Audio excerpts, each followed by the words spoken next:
Hello guys, welcome to another video, and today we're going to look into chemistry, which is physical science paper 2 that was written in November 2022. So we're just continuing with giving you a bit of a guide on how to prepare yourself for chemistry. So I cannot overly emphasize the importance of looking at the instructions, but I'm more particular about this one. Show all the formulae and substitutions in all calculations. Why? Because this is where you normally score marks. Okay, so please make sure you show these. The rest of the gymnastics are pretty much an end, what you call a means to an end, while these two are actually their ends within themselves. Now round off your final answer. Do you see that? Your final answers. Now we're told you a minimum of 2 decimal places. So minimum means greater than or equal to. So you cannot show up with 1 decimal place, but it must be 2 or more. And then of course give brief motivations for discussions, discussions, etc. That means absolutely anything that is applicable to chemistry. It is acceptable where required. Of course, you can use your data sheets in case you forget certain formulae, but it's not really necessary that you copy these as they look. Of course, the impression is do what will be safe for you, because if you do any modification of the formulas there and you do it wrongly, then you lose marks. But if you do any modification, you do it correctly, you don't lose marks. So you choose whether you're going the safe route or the risky route. Either way, it just works. Okay, so not a problem. Now let's look at this question. So the most important is to look at the local instruction as well. Various options are provided as possible answers to the following questions. Each question has only one correct answer. Choose the answer and write only the letter A to D next to the question numbers. Okay, now in the answer book, okay, they're already showing you how to answer these questions. Okay, so let's start. Question 1.1 says, which one of the following terms describes hydrocarbons that contain only single bonds?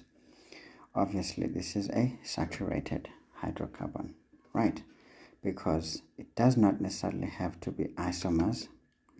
It does not necessarily have to be a homologous series, but this one is definitely incorrect. It's unsaturated, so that is why B is the best answer there. So quick one. Which one of the following combinations correctly indicates the strongest intermolecular force? So maybe let's do this. The strongest intermolecular forces found in ethanoic acid and methyl propanoate respectively. This is a carboxylic acid, so we know it has a special type of the so-called dipole-dipole forces. This one is much more stronger than the standard, which is called a hydrogen bond. So that is the strongest in the ethanoic acid. It's certainly not necessarily called a dipole-dipole because it is much more stronger than the standard dipole force. Then with methyl propanoate, we know that it has dipole-dipole forces because one part of the molecule is polar and another part is non-polar. And then it does have London forces, but they are not the strongest. Okay, so they are there but not exactly correct, but we know there are no hydrogen bonds there. So the answer is D. A test tube contains a liquid hydrocarbon. We don't know what it is. When bromine water, this is a halogen. So a halogen is the diatomic form of our group 7 elements. It is added to the test tube. The mixture decolorizes. Okay, so we're adding a halogen to a hydrocarbon and then we lose color. So what does that mean? We are forming a haloalkane. Haloalkane.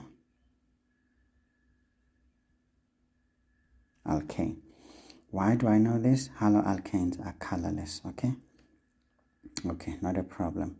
And what did we do? We added. So an addition reaction took place. So it means this hydrocarbon of ours is unsaturated. Now, which one of the following combinations correctly identifies the compound and the type of reaction that takes place in the test tube? So we want the identity of the compound as well as the type of reaction. So we added. So it's essentially an addition reaction, okay? There is no substitution because we didn't talk about substituting something with something else, okay?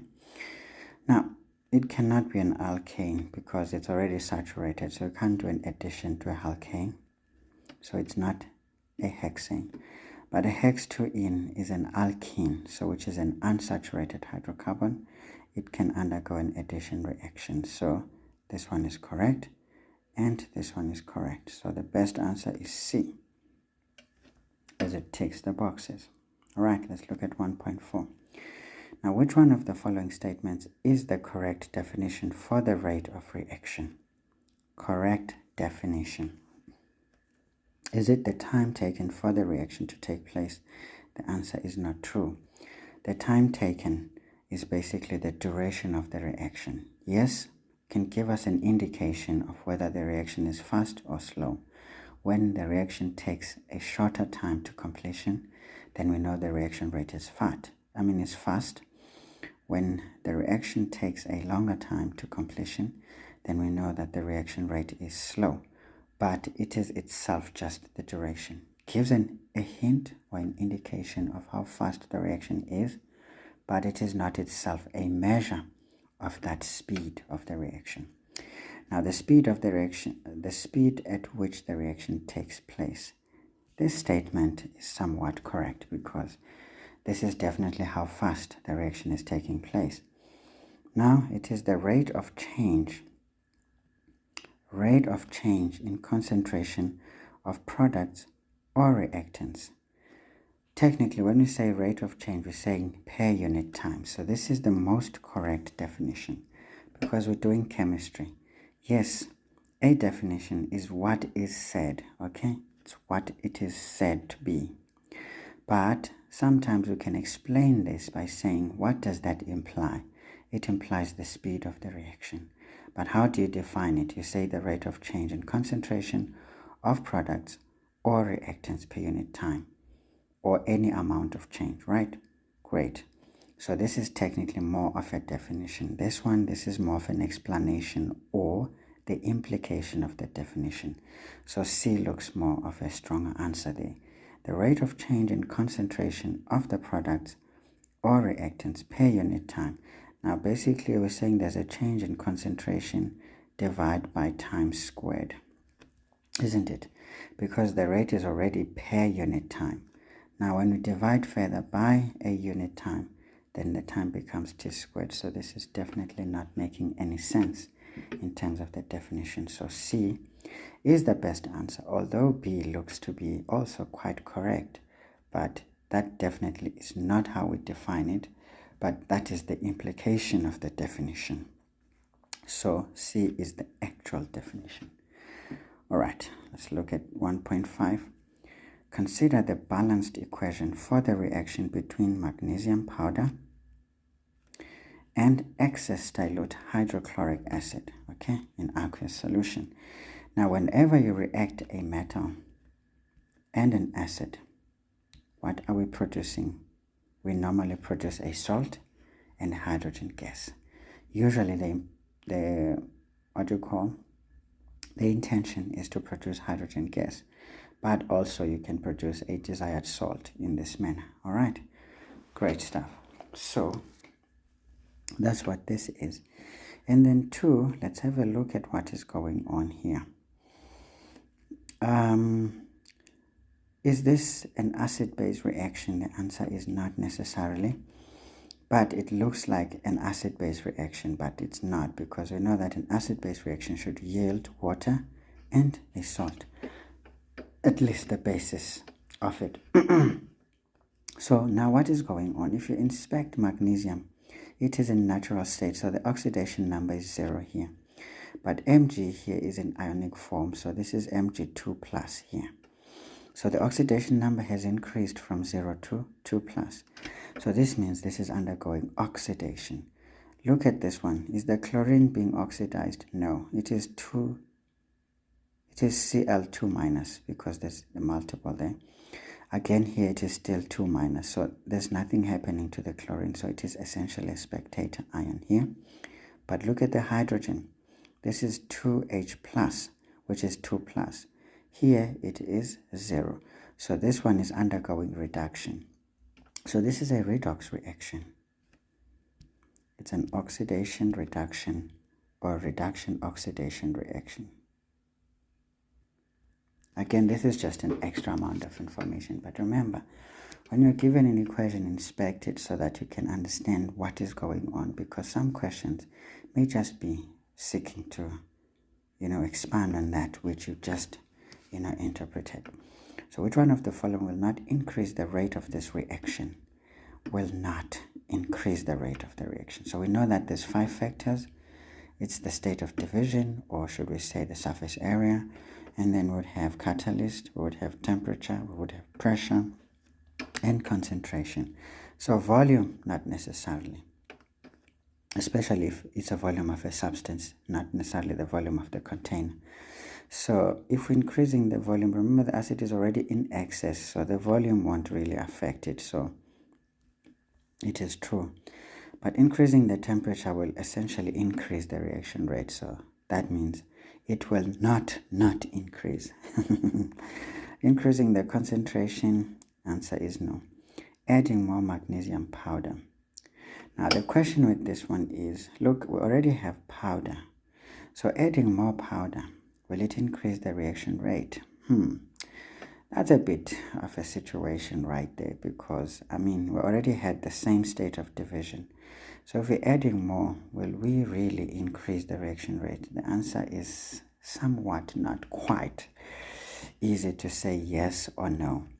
But if you consider the collision theory, so if you increase the particles of the magnesium here, then there will be more particles available for taking place in the reaction. So the reaction rate should essentially be fast. But if we're using the collision theory here, so we're adding more magnesium particles. Otherwise, it would have been easier if we said this was a magnesium rod or magnesium chip or something that is solid, but not necessarily powder, okay?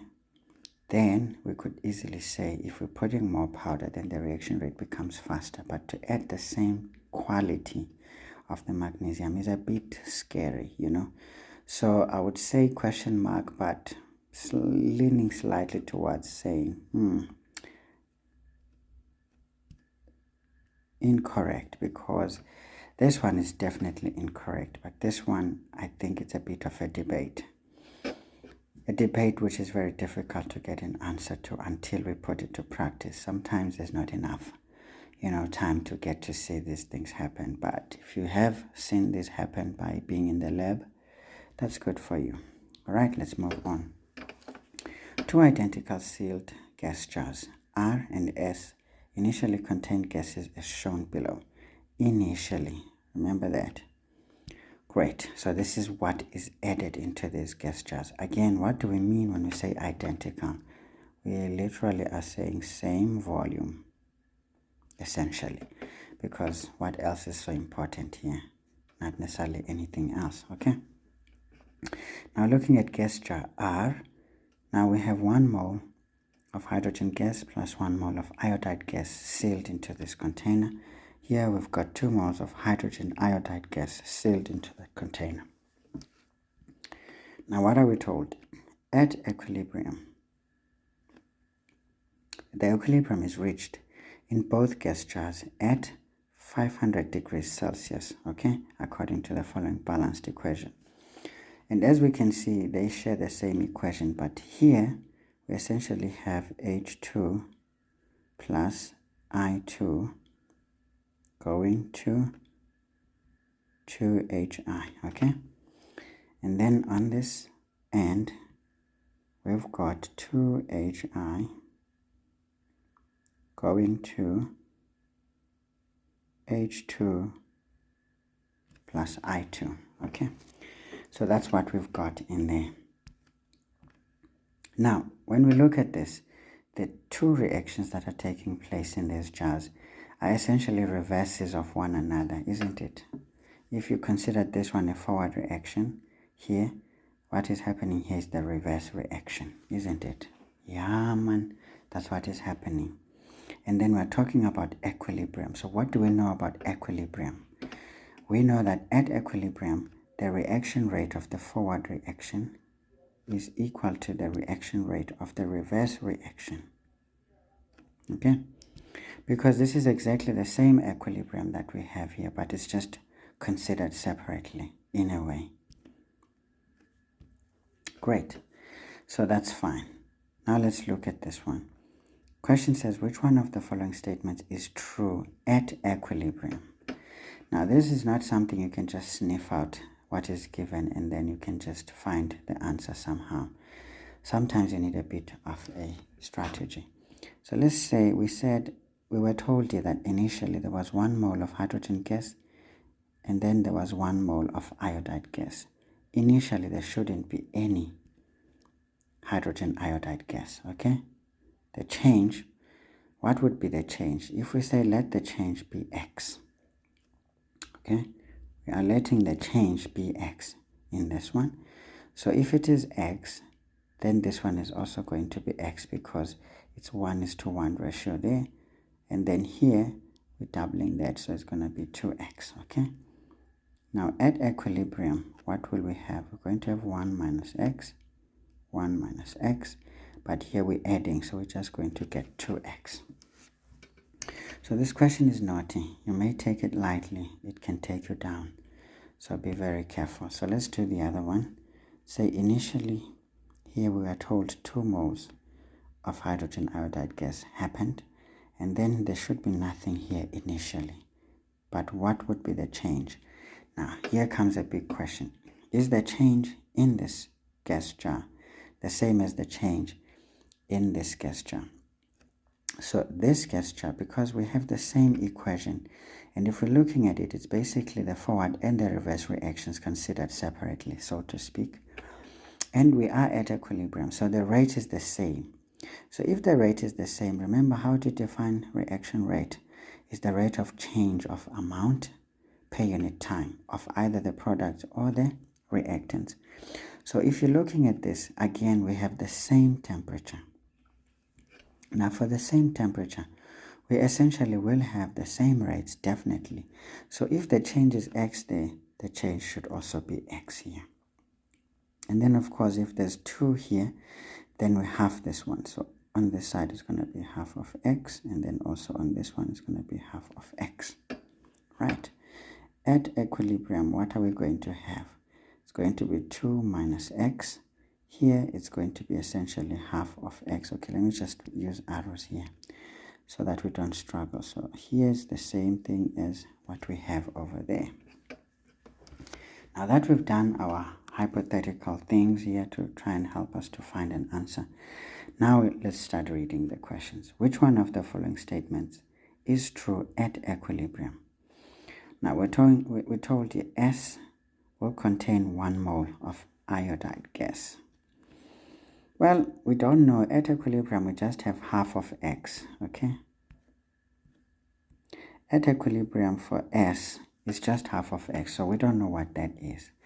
Now we need to be smart about our approach here. So we're going to say let x be 0,5.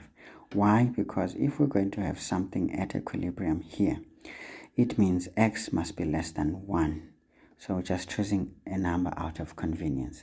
So same will be the case over there, so that we don't fully expunge what we started with, so that we have 0 here and then we have something else here. Good one. So if we now focus on what we've got at equilibrium, we've got half of x. So half of 0,5 is what? Is 0,25.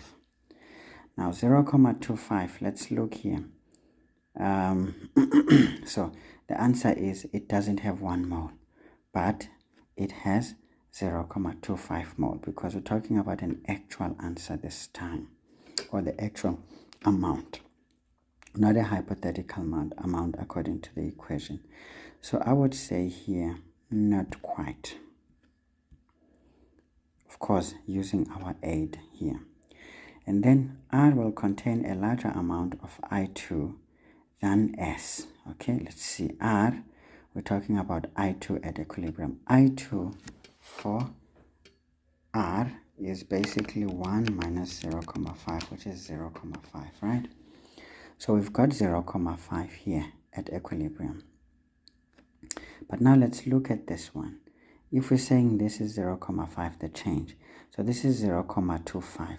0.25 is less than 0.5. So the answer is technically correct, okay?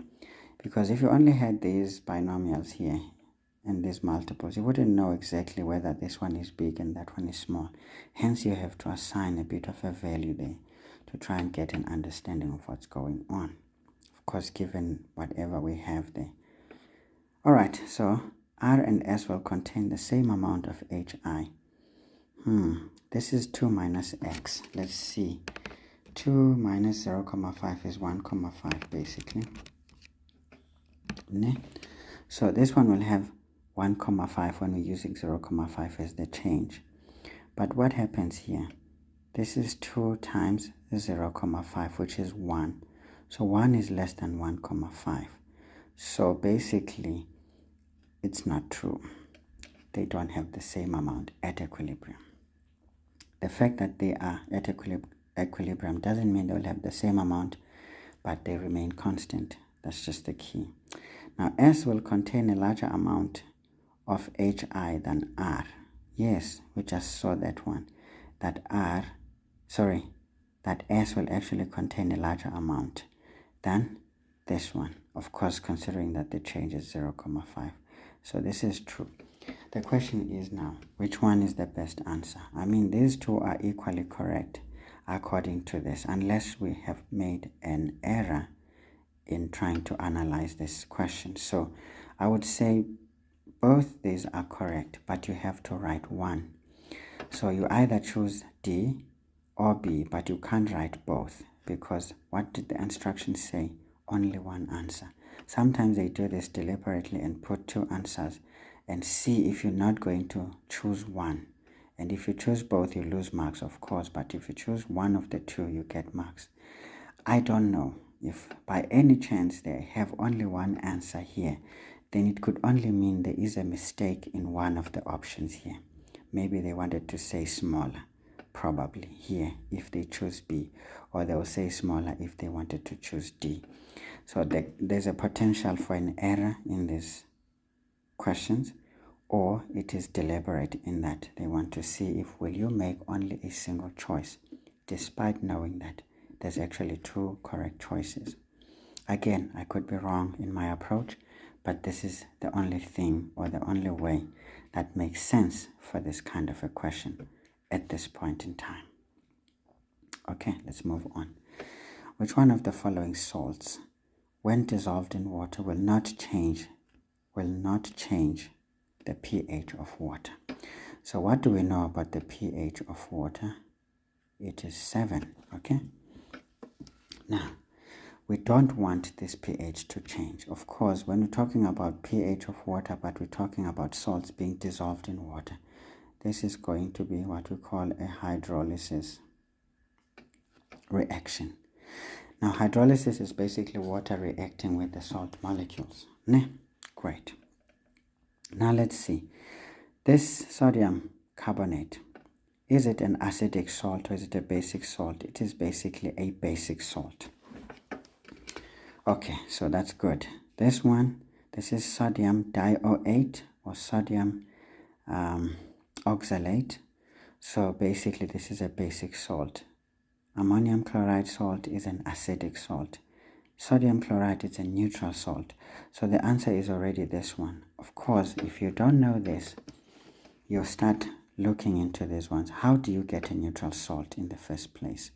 So we know that when you react a strong acid with a strong base, we get a neutral salt. Okay, remember that. Then a basic salt, basically it's when you're taking a strong base, you're reacting with a weak acid, and then you get a basic salt. Okay, great. And then the same, when you get an acidic salt, it's when you're taking a strong acid, you're reacting it with a weak base, and then you're getting an acidic salt. Okay, so these are some of the theoretical basis for understanding what this is. Okay, so sodium chloride is essentially neutral. Why? Because when you take the salt and water, it dissociates into sodium. So let's just say NaCl plus H2O. What we end up with is just Na plus Cl minus. Now these two ions cannot react with water and form anything recognizable. So that's why the pH doesn't change. All right? Great stuff. So that is the story about sodium chloride. So the chloride ions or the sodium ions cannot be hydrolyzed. Right? Now, that's why this one is good. Now, let's look.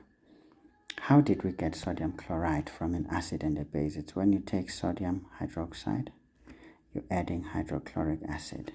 What we get is sodium chloride plus H2O, isn't it? So that is how this works. And then when you split these two with these water molecules, there will be no further reaction. So that's why the pH stays the same. Great. Now let's just expand your knowledge a bit. What about the sodium carbonate? So remember, you will have sodium hydroxide. You're adding carbonic acid, H2CO3. What is carbonic acid? It's one of the weak acids in the blood. Usually when carbon dioxide is dissolved in water, in plasma there, then it causes this acid to form. This is why people become acidotic when they retain carbon dioxide. If you remember what was going on with the COVID situation, of course, clinicians just wanted to turn a blind eye to this one, which is okay. We're not going to force them to realize and recognize how very wrong they were. They didn't want to hear about it, so you leave them alone, because guess what? We also don't give a damn. So let's move on. Now, what are we going to get here? Remember, the carbonate ion is a 2 minus. So now to get sodium, it becomes Na2CO3. Because it's a 2 minus, you need to balance it. So that means we need to balance that equation by multiplying our sodium with that one. So this is going to give us 2H2O, isn't it? Yes, 2H2O.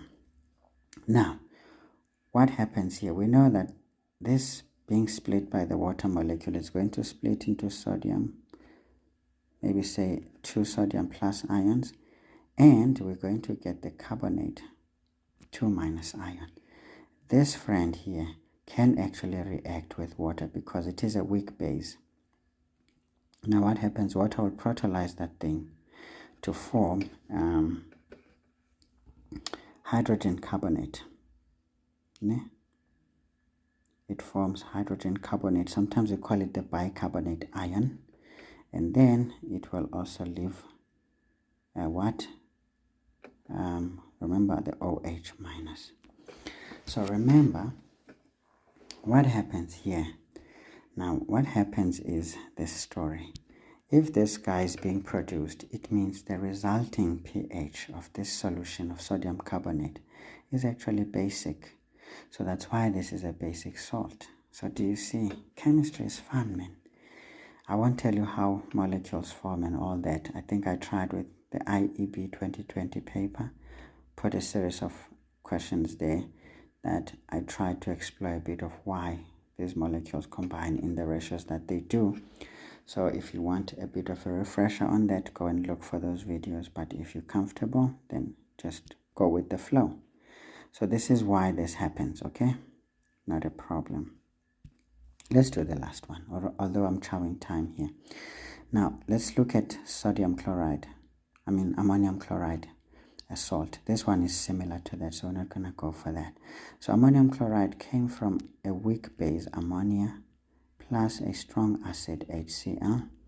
What we ended up with was NH4Cl plus H2O, isn't it?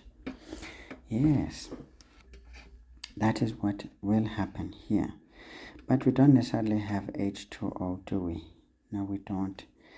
But I mean, we know that water was the solvent here, so essentially it is there in the background. I'm just going to shade it. It's there in the background because this salt is essentially going to be dissolved or suspended in water. Okay, so what happens here? We know that the NH4 plus as well as the Cl minus ions will be separated by the water molecules. This one cannot undergo any further hydrolysis with water, but this friend of ours here can actually react with water such that we end up with what? Water will be protolyzed by this salt so that we get an oxonium ion, H3O plus the ammonia, which is the weak base. So guess what? This is a strong acid. So if this is a strong acid, guess what? It will change the pH to be acidic. So you understand why that is an acidic salt. Okay. So that was just to help you revise hydrolysis of salts. Please go and read it. It's not really commonly asked most of the time. But when you get questions like this, as rare as they are, you don't want to be losing marks unnecessarily. Okay, let's look at this one. 1.8 says, a dilute acid is titrated against potassium hydroxide solution. By the way, any metal hydroxide is a strong base. Okay, it's regarded as a strong base because of the OH minus ion. Now, when you're taking a dilute acid, we don't know whether this acid is a strong acid or it's a weak acid. All we know is that it is diluted. That's all, for safety even. Now, I told you at the equivalence point, this is when the reaction stops, basically. This one is 7, so that's a neutral pH. So what should this acid be? A strong acid. How many strong acids you know? It's hydrochloric acid, sulfuric acid, which is H2SO4. You've got nitric acid, which is HNO3. So those are the only 3 ones that in your curriculum are regarded as strong acids. So this one is oxalic acid, which is also called dioic acid. It's a weak organic acid, so it can't be this one. So which one of the following combinations correctly identifies the acid and the most suitable indicator? Okay. So we want an identity of the acid and the suitable indicator. Great. So let's first start with the acids. This dioic or oxalic acid is weak. Okay. We can't use a weak because if we use a weak acid and a strong base, what do we get? A basic salt. Basic salt will result in a pH greater than 7. So this one cannot be. Again, they're repeating the same thing, so we're not interested. But definitely HCl is a strong acid. So those 2 options are probably the answers. Now, indicators, we know that these are weak acids and weak bases that are colored, all right? They are from plant extracts, but they have color. So their conjugate acid pairs or base pairs also have different colors from the parent molecule or substance, such that when it has gone to the other side, we can tell by the color change. Okay, so this helps us to know whether we are in an acidic environment or a basic environment. Now, phenolphthalein. Now, can phenolphthalein be appropriate for a pH of 7? The answer is no, because we know that phenolphthalein, the pH range where this changes color is from 8 and more, okay? And it becomes pink-red from pH of 8 and more. But below 8, it is essentially colorless for both acidic and neutral. So this one will not be able to be useful because it doesn't tell us whether we have an acid or whether we have a base. Essentially, it is very good for basic solutions, all right? So it can't be that one. But bromothymol blue is definitely correct, because if phenolphthalein is wrong, bromothymol blue should be correct, right? Right. But why? Bromothymol blue, we know that in an acidic solution, it is yellow, but in a basic solution, it is, say, yellow-green or green, and then in a basic solution, it changes to blue, okay? So basically, this one can tell us even when we are at neutral pH, because we'll see this greenish color instead of yellow or instead of blue. Okay, so this one is appropriate, but its pair is incorrect, so the answer becomes D. Please guys, again, these things you can either get it right or get it wrong, because you need to remember what an indicator looks like in different solutions and look at the pH ranges as well. These are things that are easy to forget, so if you want to revise anything just shortly before you do an exam, you want to revise these kind of things, all right, instead of what you already know and should be comfortable with. This one, no one is comfortable, even me. I forget these things. Which one of the following statements is true for an oxidizing agent? Well, an oxidizing agent gains electrons, so the answer is straightforward, A. But read other options to make sure you're not making an error. It causes another species in the reaction to be reduced. No. By being an oxidizing agent, it causes the other species in the reaction to be oxidized instead. Okay. Its oxidation number does not change during a chemical reaction. The answer is it actually does change. But how does it change? It decreases. Because remember, an oxidizing agent is already an ionic form of whatever substance we're looking at.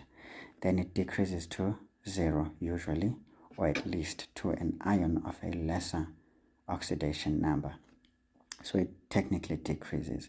Now its oxidation number increases. We've just answered it above, so these two are not correct. So you are comfortable that you're not making an error there. All right, last question. Which one of the following metals will reduce cadmium 2+ ions to cadmium solid, but will not reduce manganese 2+ ions to manganese solid? Now, whatever this is, it definitely has to be above manganese 2+ ions or manganese itself, but it has to be below cadmium, because for it to reduce cadmium, it means it would be a stronger reducing agent than cadmium 2+ ions. At the same time, it has to be a stronger oxidizing agent than manganese 2+ ions, right? Or manganese itself. Okay, so I know for a fact that silver cannot be, because silver is way above the hydrogen, so it's a stronger oxidizing agent actually than it would be a reducing agent, so we won't even think about this reducing these others. Okay, I'm not too sure about nickel, but the answer is between zinc and magnesium. Maybe zinc, because magnesium is a bit lower down, so it might actually reduce this one. So let's have a look at the standard electrode potentials. Now this is just going to be a very nasty walk. This question is very easy, but you need the tools. But you have a physical paper, so you're not going to be scrolling like this. Just go straight to the back of your answer sheet and you get to this. I use table A, but others prefer table B. So let's have a look. These ones are metals. Now where is magnesium? There is magnesium. Where is zinc? There is zinc 2+. And then where is manganese? Manganese is in between. So do you see? Now we can tell that manganese is above magnesium, meaning magnesium can actually reduce manganese 2+ ions to manganese. But now we don't want this to happen, so magnesium is out. Okay? But zinc is in, because where is cadmium? Our cadmium is there, right?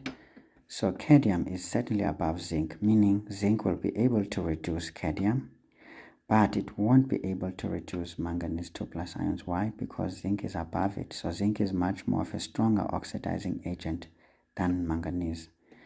Okay, so the answer here becomes zinc, essentially. Zinc ticks the box, so we know that we're looking at zinc here. But where's nickel? There is nickel. So nickel is above cadmium, so meaning nickel will not even be able to reduce cadmium. Instead, it will itself be reduced by cadmium. So nickel is out. So the answer is zinc. Okay, guys, so let's just walk back. So our 40 minutes is expunged right on time. I know I'm taking time because I'm taking a bit of a liberty to explain a thing or two. But you guys, I can assure you, when you possess the right knowledge and the right strategies, you can actually answer this in 15 minutes. If it took longer, you can even do it under 10 minutes when you're already on the roll. Okay, let's have a look at this one. Question 2 says, start on a new page. A to F in the table below represents 6 organic compounds. I mean, this question is always there, so you cannot mess it up. So let's have a look what is going on here. Now this compound A, you want the longest chain. So let's see, 1, 2, 3, 4, 5. So if we're doing this one, we're getting 5. Okay. Now let's see if we're doing this one, 1, 2, 3, 4, 5, 6. So if we're doing this, ending here, we've got 6. So already 6 is greater than 5. So we can take this one out and then say this is primarily 6. The longest chain is what you look for. Now the straight one is 1, 2, 3, 4, 5. So basically the longest chain is this one. Now once you have the longest chain, you just try to understand where would you start. Now remember, we've got a bromine here. Not necessarily a bromine, but a bromide ion or bromide group. Remember, it's a halide when it is standalone, but if it is diatomic, it becomes a halogen. So technically it's a halide here. Now this is a haloalkane. Now this becomes the functional group, right? Now you always number carbons closest to the functional group first before you consider other constituents. All right, so we're going to say this is carbon 1, this is carbon 6. Okay, so this is 3 bromo. Now there's 2 methyl groups here, so this is carbon number 4. So this is 3 bromo 4,4 dimethyl hexane. Okay, so that's the name you're looking for there. All right, great. Now let's have a look at B. B, we have got a double bond there, so that's fine. And then now that's fine. And then we want to name it, so let's first find the longest chain. 1, 2, 3, 4, 5. So there's 5 carbons. If we're going straight, let's take this L that is facing down. 1, 2, 3, 4, 5. So there's still 5 carbons even if we're doing that. And then 1, 2, 3, 4, 5. So technically, no matter which direction you choose, it becomes 5 carbons. So we'll just choose the straight chain here as our parent chain. So again, we've got a triple bond. So this is an alkyne. Now, when do we start numbering the carbons closest to the functional group? So this is on second carbon. When you're coming from this side, is on the third carbon. So this means this is carbon 1 and that is carbon 5. Okay. So now what do we call this thing? This is carbon number what? 1, 2, 3, 4. This is 4,4 dimethyl pent 2-ine. Okay. That is what we've got there. Then compound C, 1, 2, 3, 4. But now we've got a carbonyl group there at the end of that chain. So this is an aldehyde, so it's butanal. Okay. Now CH3, okay, let's just do 1, 2, 3, 4. So there's 4. But the carbonyl group is on a secondary carbon. So this becomes a ketone. So this is 1, 2, 3, 4. So this is butane 1-one. Okay. Butane 1-one. And in fact, you can just say butanone, because even if you put the carbonyl group here, it still becomes butane 2-one. We will not have a butane 1-one. It doesn't happen. So this is butane 2-one. I hope I didn't say 1-one. So this is butane 2-one. Even if you put the carbonyl group here, it becomes butane 2-one. And if you put it at the end, it becomes an aldehyde, so you can't have a ketone. So this is technically butanone. You can write butanone, or you can say butane 2-one if you will, but it will remain that if it is just 4 carbons. Then let's look at this one. It's 1, 2, 3, 4. Again, but something. But now we've got double bond O, single bond OH. So this is a carboxylic acid. So it's a butanoic acid.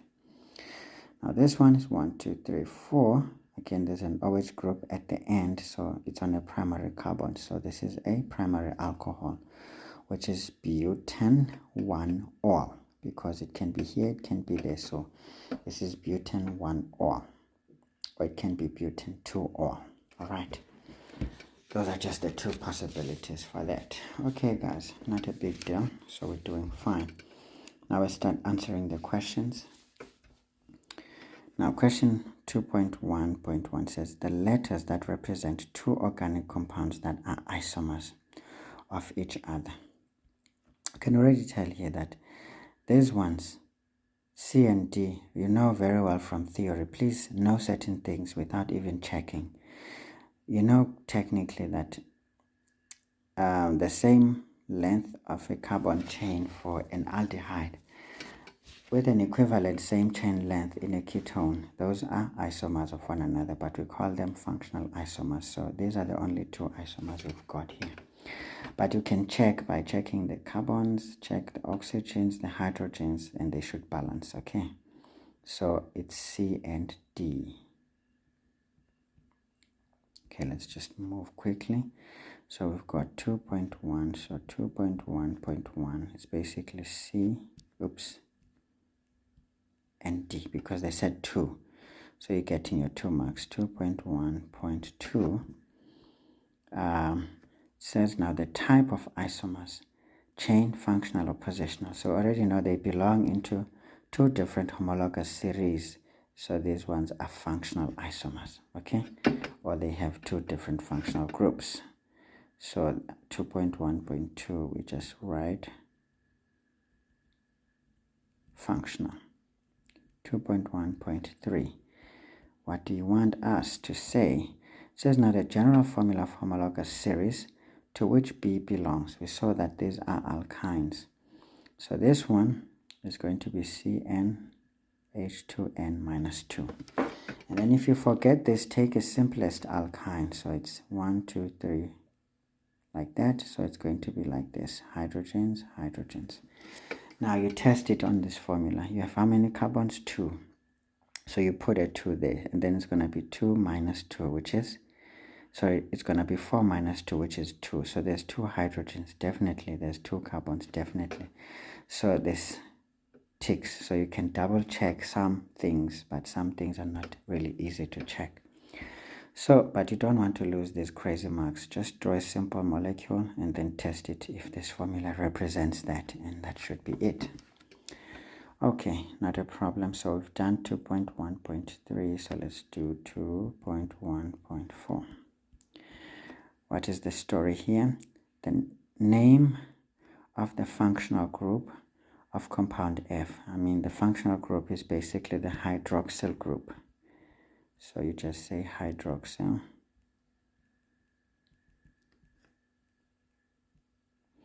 You can say hydroxyl group or hydroxyl ion. It's up to you. Okay, since they said group, I'll just say hydroxyl group. So you get those first 4 marks easy and straightforward. So let's get to 2.2. Did I write it anywhere? No. So we've got 2.2. So we've got 2.2.1. Now here we're told here, look at the IUPAC name of compound A. Now what do you mean by IUPAC? It's the International Union of Pure and Applied Chemistry. Make a habit of knowing these things in a way of a second nature type of knowledge. You don't want to be trying to remember this so hard. It has to be second nature, okay? Because a silly question can come and say, what does IUPAC stand for? Now, you're not going to choke on this word, okay? If you do, please stop doing physics, because, I mean, it just says you don't belong there. Okay, so IUPAC name of compound A. We just named it. So we saw that we've got 6 carbons in the longest chain and the single bond. So this is an alkane. But we've got a halide attached on carbon number 3. So this becomes a haloalkane. So we said this is going to be, remember you start by the substituents or side groups first, and then B in an alphabetical order. So it's going to be 3-bromo. Start there. It's going to be 3-bromo 4,4 dimethyl hexane. okay, because there were 6 carbons. So we named it just right. Yeah. So you should get a mark for that, and for the parent name. So that is how you get those 3 marks there. 2.2. So what have we got here? Now we're told here compound B. Okay, compound B, we already named it. We can see it's an alkyne, but this is going to be carbon 1, carbon 2, because we want the shortest distance to the functional group, which is essentially just the type of a bond here than any substituent. And then we've got these methyl groups on the 4th carbon. So it's 1, 2, 3, 4. So this is 4,4.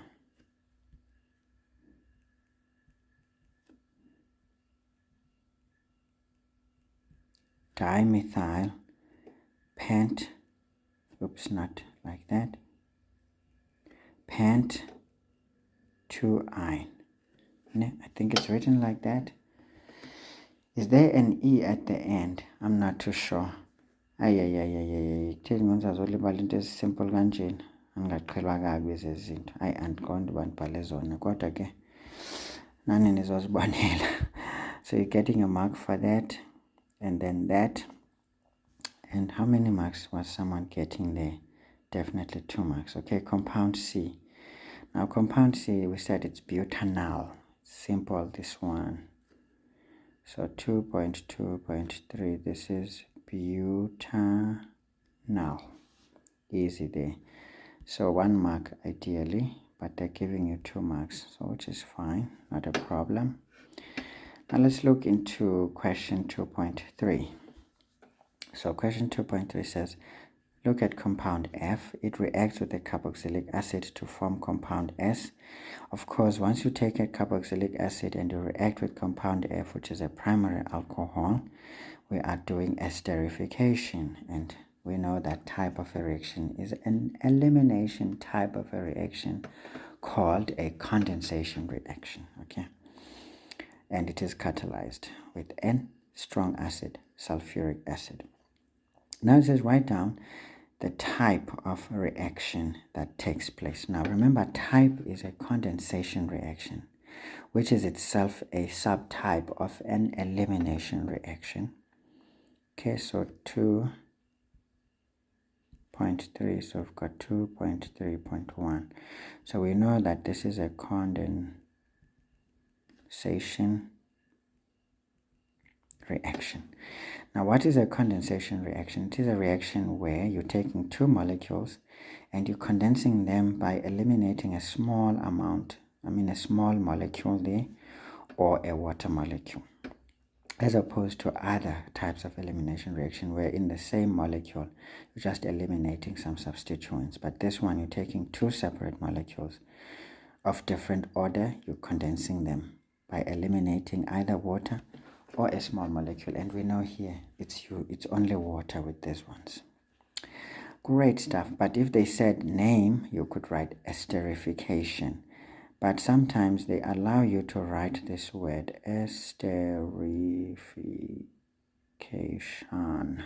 Okay, so sometimes they allow you to write esterification, but I think if you wrote elimination reaction, you would probably not get the marks because it's a specific type of an elimination reaction here, which is condensation. So this one is full marks, but they sometimes allow you to write esterification, but that's not the question. This is the name of the reaction, but the type is condensation. So make a habit of answering questions as they are asked and not answer your own thing, okay? They sometimes promote you pfeffering around instead of getting straight to the point.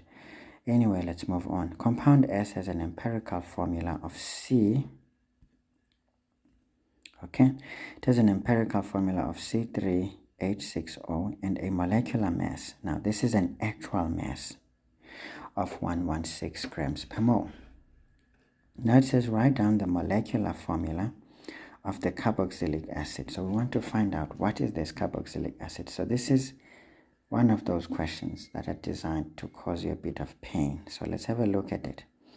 It's C3H6. Okay. So we've got here 2.3.2. Now, first off, what we know is that the empirical formula is C3H6O, right? And this means the estimated weight or molecular weight, let's just say EM, is going to be what? Now we're just going to add these ones. So it's 12 by 3, which is 36. Just use your calculators to verify. You don't want to be a hero too much. It's going to cause you pain, believe me. So this one is 58 grams per mole. This is an estimated molecular weight. An estimated molecular weight is that of the empirical formula. But what is the actual molecular weight? The actual molecular weight is 116 grams per mole. This is the actual weight. So guess what? We know here that the ratio of the actual weight divided by the estimated weight is going to be 116 divided by 58, which is basically just 2. So this means these ones differ by a factor of 2. Now if this one is that, remember this is the smallest ratio, so you double everything or you multiply by 2 everything. There you can just say therefore, therefore the molecular formula of S is such that we've got 2 into C3H6O, which is going to be equal to C6H12O2. This is very important because without knowing the actual molecular formula of our compound S, we would be in trouble, isn't it?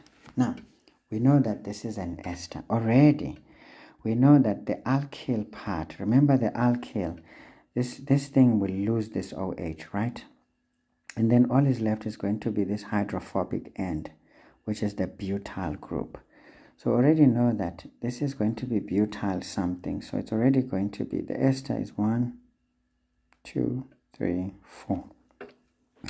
And we know that when we form an ester, there's an O that links the two, but this O is coming from the carboxylic acid. It's not the O that comes from the alcohol.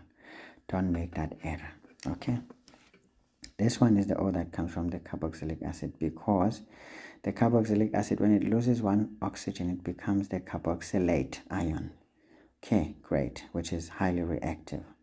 Now let's see, there's going to be this C here, double bond something. And then we can see now here we've got 6 C's. So we're already 1, 2, 3, 4. This is the 5th. So we need a 6th C. Now, with this 6th C, we already have enough bonds there. So the hydrogens are here, there, and there. And then, of course, we can add our hydrogens here. Hydrogens, hydrogens, and. Okay, so this is the structural formula of our compound. So can you see here, this is butyl ethanoate, because there's 2 carbons here, butyl ethanoate. Now, knowing that this is the story, we can actually figure out now that, well, our carboxylic acid is this guy right here. This is our carboxylic acid that we're looking for, but it is just one short of an H, so we're just going to bring back its H, so this is ethanoic acid. Okay, but now they asked for a molecular formula, so we can just say therefore the molecular of the carboxylic acid is such that, now this is going to be C2H, so it's 1, 2, 3. There will be an extra H4, H4O2. Done. Done. Okay, so this was a bit of work, but you need to be really smart about things here. So how many marks were you scoring there? 3 marks. So I'm sure you're getting a mark for this. You're getting a mark for this molecular formula, but this is what you use as your aid to get to this one, essentially. But if it was like that, you wouldn't really be able to make sense of it, isn't it? And then calculating that factor by which these two differ. That's how you score the 3 marks there. Okay. Good, guys. So that is how you score full marks there. So let's quickly get to question 3. Now, question 3 says melting points of some organic compounds are given in the table below. Okay, compound A, B, C to D. The IUPAC name is propanone, butanone, pentan-2-one, 3-methylbutanone. So what does this mean? These are ketones because this on is ketones. It's a suffix for ketones, okay? So we're looking at ketones. Of course, here we've got straight chain ketones up to that one, but this one is a branched chain ketone, which is essentially an isomer of pentan-2-one, okay? They have the same molecular mass, same molecular formula, but different arrangements of the atoms. All right. Now, what do we see here? This one is minus 95. That is small. The melting point is less. But as we increase the chain length, you can see that the melting point is also increasing. Why? Because we need more heat to separate molecules here for this to melt. But this one is actually 5 carbons, but because it's a branched chain, it is actually much less than this one here, which we can use to compare it to. It is much less. Why? Because when it assumes a globular shape, there's a lesser surface area for the intermolecular forces to act, and therefore they become a lot weaker than on the straight chain, which has an increased surface area for those intermolecular forces to act and needing more energy to separate molecules. So all of this makes sense. Please make a habit of looking into the table and making sure you understand the trends before you start sniffing with the questions. Otherwise, you will sniff too much or sniff less and end up in a curve out there somewhere out of commission, and you are going to kill yourself. And guess what? We are just going to bury you.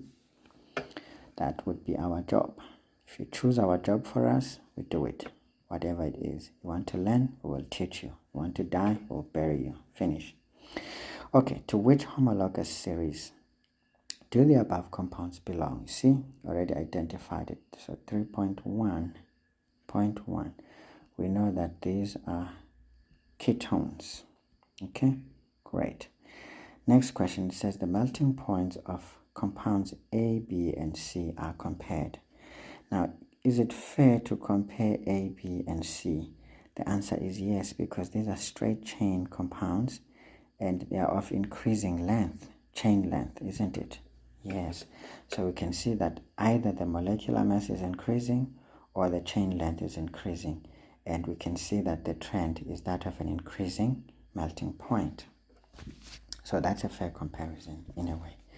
Now write down the controlled variable in this comparison, meaning what is constant here? What is constant is the functional group.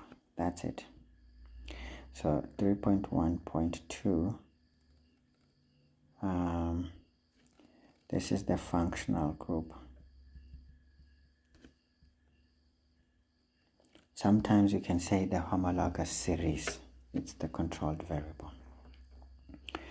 Great. Next question. So we've got here, not you, sir. Now we're told here the melting points of compounds C and D are being compared. Okay. Now is it fair to compare C and D?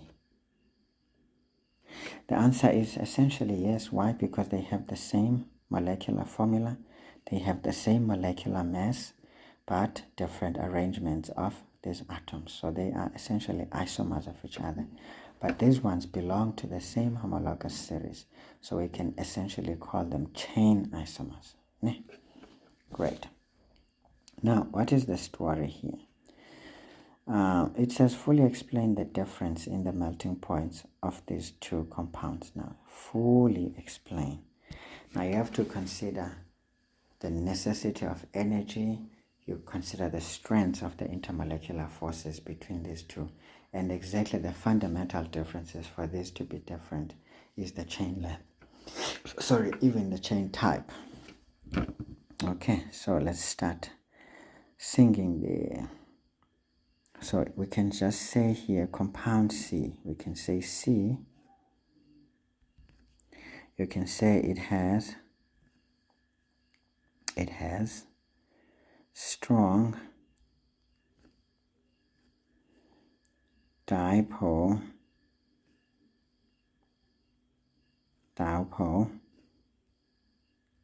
forces in addition to London forces. Okay, to weak London forces. The strength is important. To weak London forces.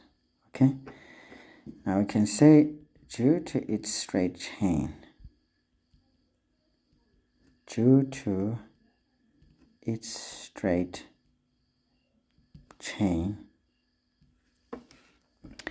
there is a larger surface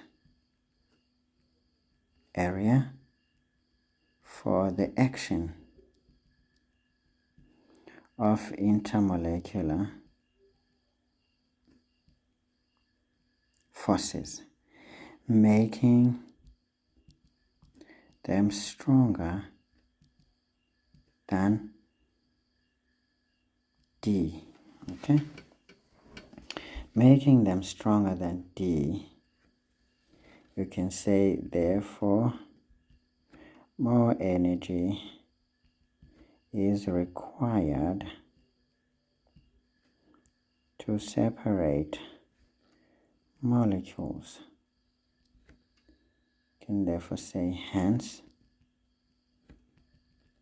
its higher melting point. Okay, I mean you can sing about everything else. So now let's say you want to talk about D as one. I prefer to compare both separately somewhat. You can say D has similar,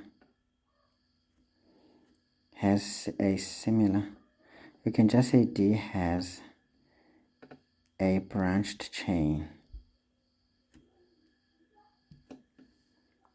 creating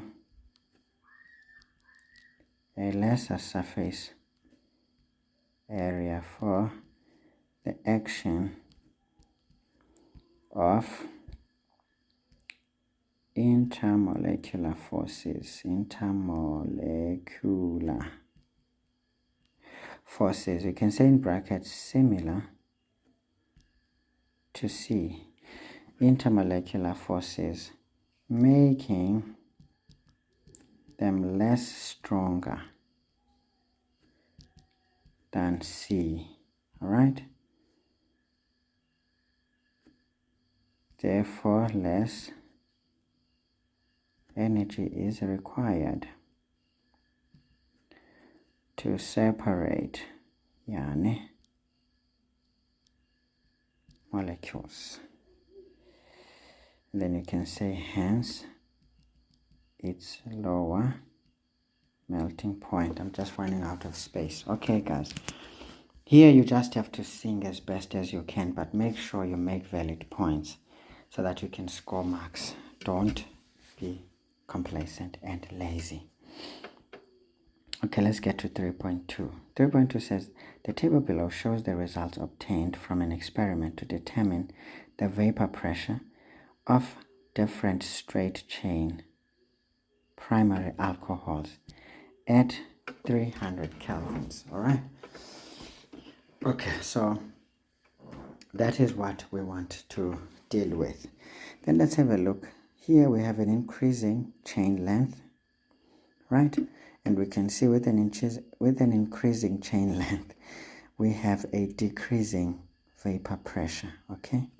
Great stuff. So why is that? We know that this one is easily flammable. Methanol is actually highly flammable, so it is almost a vapor even at room temperature, so there's going to be a higher vapor pressure. But this one is liquid at room temperature, so technically it won't necessarily be entirely a vapor, so there will be a less amount of vapor formed here because the bulk of it will be liquid than with methanol. Okay, so it makes sense, isn't it? It's all about intermolecular force strength again. Now define the term vapor pressure. If you fail that one, go and kill yourself, please. You know why? Because you should not be dying from this kind of question. This kind of question should not be killing you at all. So 3.2.1, vapor pressure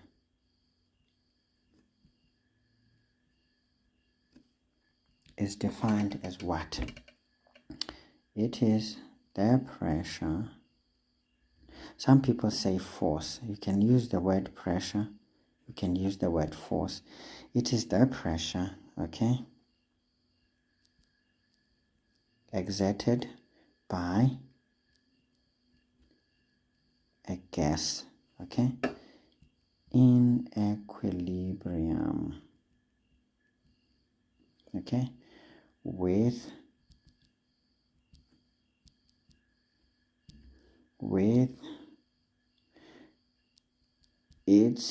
it's like that, with its condensed forms. Of course, what are the condensed forms? Is liquid or solid, right? So the condensed forms of this gas is liquid or solid, because this gas is of this liquid or solid. Okay, so now it is a pressure exerted by a gas in equilibrium with its condensed forms. All right, yes, so that is what? In a closed system.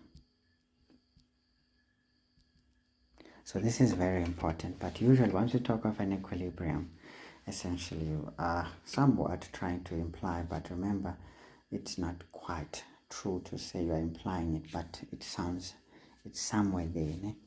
So in a closed system, okay, what do we say now? Okay, at a given temperature, because there has to be a particular temperature. So there has to be a temperature related. Do you see when they gave information, they specified temperature.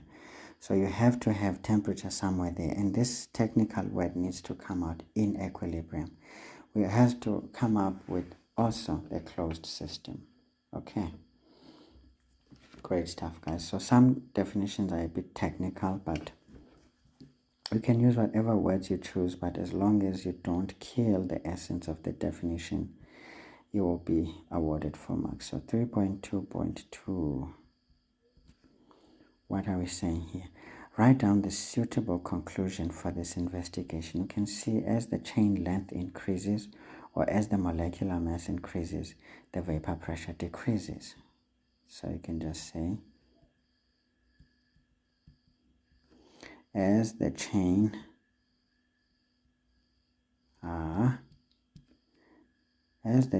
length increases,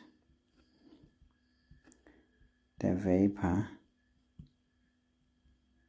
pressure decreases. Easy 2 marks over there. And then we're told to write down the IUPAC name for the alcohol with the highest boiling point. Okay, remember the highest boiling point is going to coincide with the lowest vapor pressure. Okay, so this is this guy right here. Okay, this is hexanol or hexan 1-ol. All right. So we want the IUPAC name. So this is 3.2.3. We're going to say this is hexan 1-ol. Okay, hexan, not henen. My goodness, hexan 1-ol. Okay, that is the way you go about it. So how many marks here? 3 marks. Wow, maybe for the hexane, the one part and the all. Goodness, this is ridiculous. 2 marks would have been fair here. Anyway, maybe you're getting an extra mark for identifying that it's going to be this last one. Perhaps, yeah. This is essentially 2 marks. The extra mark is the bonus of recognizing which one. Okay, now the experiment is now repeated at 320 kelvins. That is 20 units higher than the previous. So will the vapor pressure of each compound increase, decrease, or remain the same? We know very well that it should increase, isn't it? Because the higher the temperature, the more vapor forms, isn't it? So we can just say 3.2.4, it increases. Or it will increase. Yeah, they said increase. So you're getting a nice 1 mark. And that's how you score those 14 marks. So let's quickly get to this one. Question 4 says, the flow diagram below shows how compound A can be used as a starting. So we're looking at compound A here. It is used as a starting reactant to prepare 2 different compounds. Okay, let's have a look at this one. We've got 3 reactions taking place here. So now let's look at compound A. What do we have here? Compound A has this strange thing here. There's this bracket here. Just try to move. You see, once you see a bracket like that, it means that's a side chain. Okay, great stuff. So that is a side chain. So if it is a side chain, it's not part of the longest chain. So it's going to be 1, 2, 3, 4. So there's 4 carbons here. 1, 2, 3, 4. And we can tell you there's single bonds. There's nothing like anything else. So on this carbon, we've got this methyl group here. So at times, always just start doing whatever you can so that you take less time trying to handle things. And actually, I'm making a mistake here on this chain here. This bromine is also part and parcel of this carbon. So this is going to be bromine right here. And then we've got a hydrogen here because it's CH2, and then a hydrogen, and. Now, what do we have here? We always look, okay, which is the closest distance to this functional group here, because it's a haloalkane. So there's 2 carbons. So this is carbon 1, this is carbon 2, this is carbon 4. So we've got 2 bromo, 2 methyl, butane. Okay, great. We've got the name. Now let's have a look at this one. Now what happened? In reaction 1, we formed this one here, a compound. This is the major product. But look at that. It doesn't have a bromine. Okay? I can look at how many hydrogens we've got here. 1, 2, 3, 4, 5, 6, 7, 8, 9, 10, 11. So we are 1 less hydrogen and also a bromine. So that means we did an elimination reaction here. We eliminated. Because how many carbons did we have here? 1, 2, 3, 4, 5 in total. There's 5 carbons. But the hydrogens have 1 less hydrogen as well as the bromine. So that means we took out a hydrohalogen. So we did what we called hydrohalogenation. Okay, great stuff. So the major product is basically an alkene because there's going to be a double bond forming here. But now, is it going to form here or is it going to form here? Remember, we use Zaitsev's rule for elimination. We eliminate the hydrogen from the carbon with the least hydrogens. So you can't take one here, you will take one here. Okay, and we can't take a hydrogen when we're already taking a substituent out. So definitely there's going to be a double bond here. Okay. Not a problem. So that's an alkene. Then look at this one. What happened when we get to reaction 2? We had 10 hydrogens, 5 carbons. What do we have here? Compound C has 5 hydrogens. Now 12 hydrogens. Do you see that? There's 12 hydrogens and an oxygen. So what did we do, guys? Literally, we added 2 hydrogens and an oxygen. So when you have 2 hydrogens and an oxygen, we simply added water here. So this is an addition reaction. It's an addition reaction, but the type that we can call hydrolysis, because we added water. Great.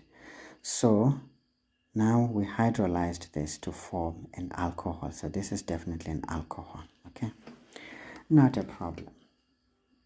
Now let's look at reaction 3. So we're taking this very same compound into an alcohol. So when you're taking a haloalkane to an alcohol, you are doing a substitution. Substitution reaction, right? Because we will substitute the bromine and the hydrogen with an OH minus. Okay, so that is a substitution reaction. And then of course remember the reaction conditions that are necessary for this type of reactions. You know very well here, for an elimination you need a strong base like potassium hydroxide, you need heat, which we use a triangle, and then you need alcohol. Usually we use ethanol. Okay, just say alcohol as a solvent.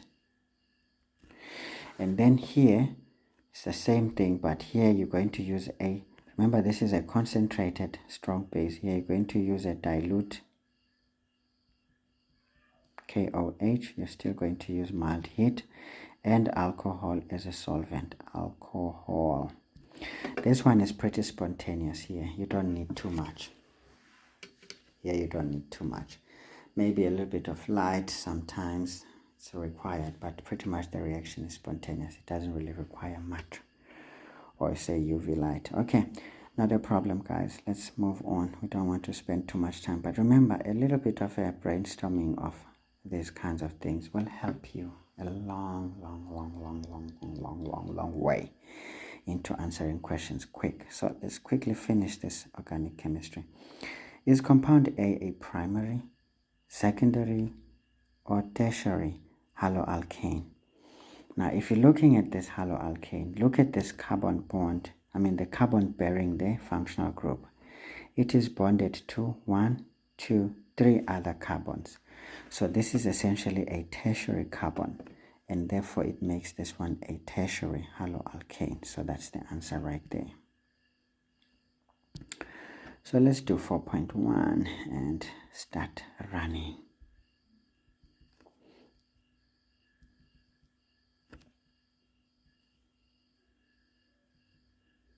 Okay, that's a tertiary haloalkane. Okay, now it says give a reason for your answer. You can say such that the carbon bearing the bromide ion, right, is bonded to 3 other carbons. Okay, great. Not a problem. So that is essentially how you get a mark for that, and then for your explanation. Great. Now let's go to 4.2. Did I write it anyway? No. Yes, it's here. So 4.2 says let's look at reaction 2. So where's reaction 2? It is the addition reaction from B to C. Okay. Now it says besides heat. No man, reaction 1. Here when? Scotland D now when? Why did I look at that one? Reaction 1. So reaction 1 is this one, A to B. Now it says besides heat, write down other reaction conditions needed. You need a concentrated strong base. You need alcohol, usually ethanol, as a solvent because this thing is insoluble in water. Then you need to dissolve this in alcohol, or which is in ethanol. And then once you have that, then you treat it with this concentrated strong base, and then you add heat. So heat is out, so it can be either a concentrated strong base or alcohol as a solvent. So 4.2.1, so you can just say alcohol as solvent. In fact, in terms of alcohol, you can just even say ethanol as solvent, and or you need a concentrated strong base. Ne? You can even write KOH, for example, or NaOH, but it has to be a concentrated strong base because you are eliminating. If you use a dilute, you will substitute instead. Okay, great stuff. 4.2.2. So don't write both, write either one of the two now. Write down the type of reaction that takes place. Great. The type of reaction, we said it's an elimination reaction.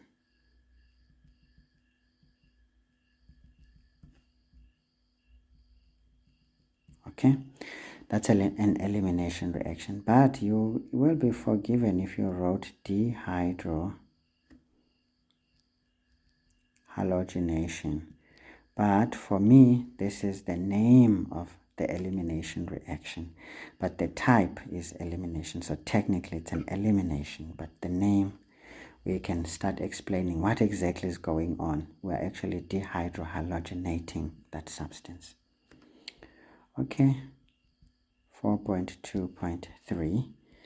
What have we got there? It says now, using structural formulae for the organic compounds, write down a balanced equation for the reaction.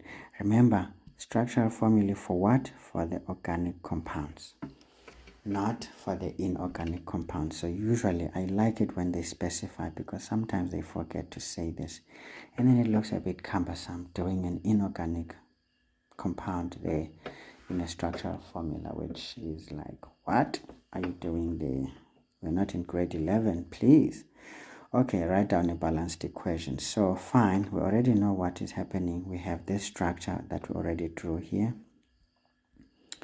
So we're going to start here and say 1, 2, 3, 4, and then here we've got a CH3, and then we've got our bromine.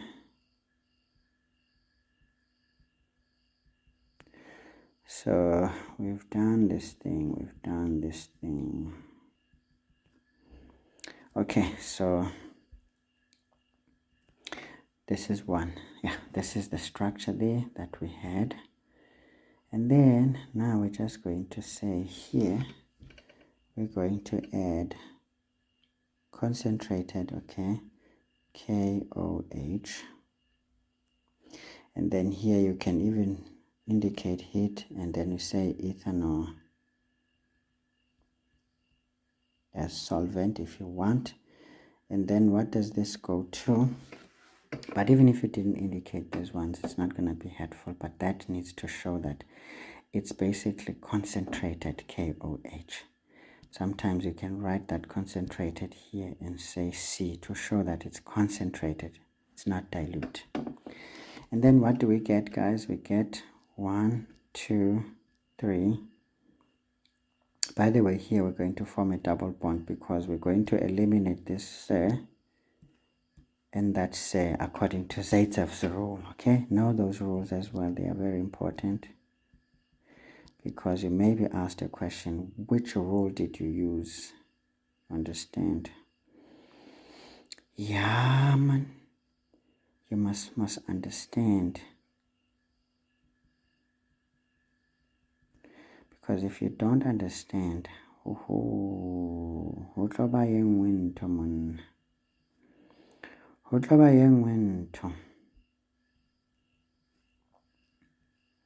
nna fela ke tlo tsheya man.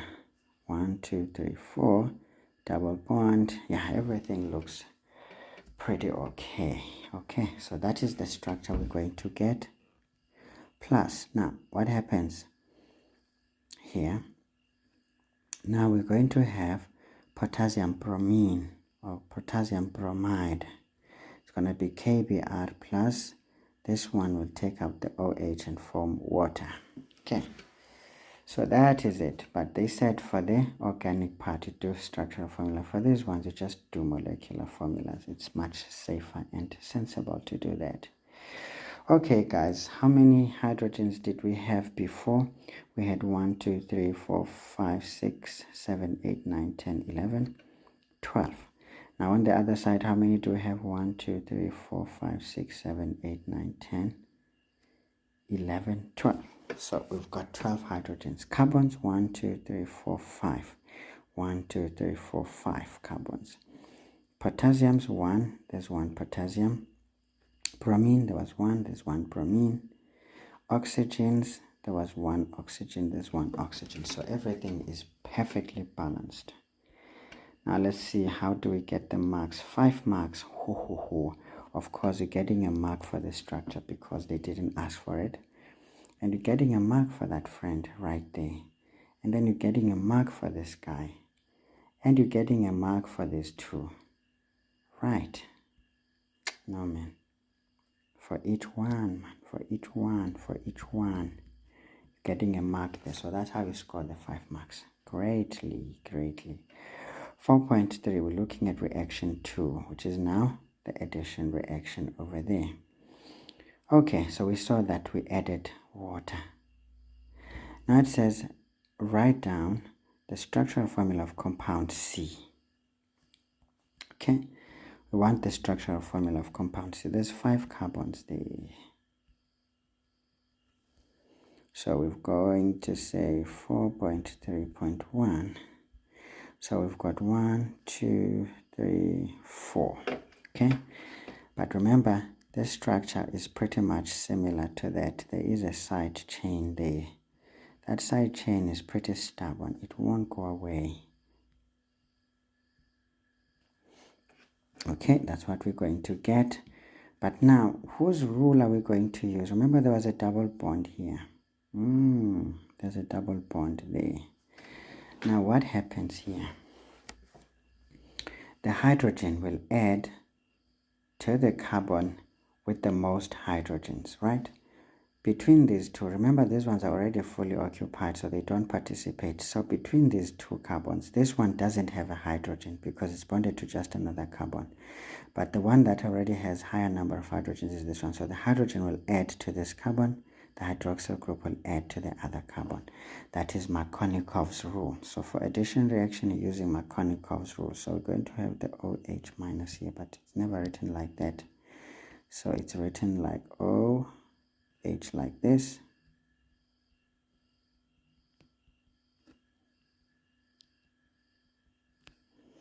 And then everything is pretty much the same. Buffword. Remember, this is the hydrogen that we added because there was already a hydrogen there. So this is great, man. This is great. This is great. So how many marks are we getting here? Recrea bukai, man.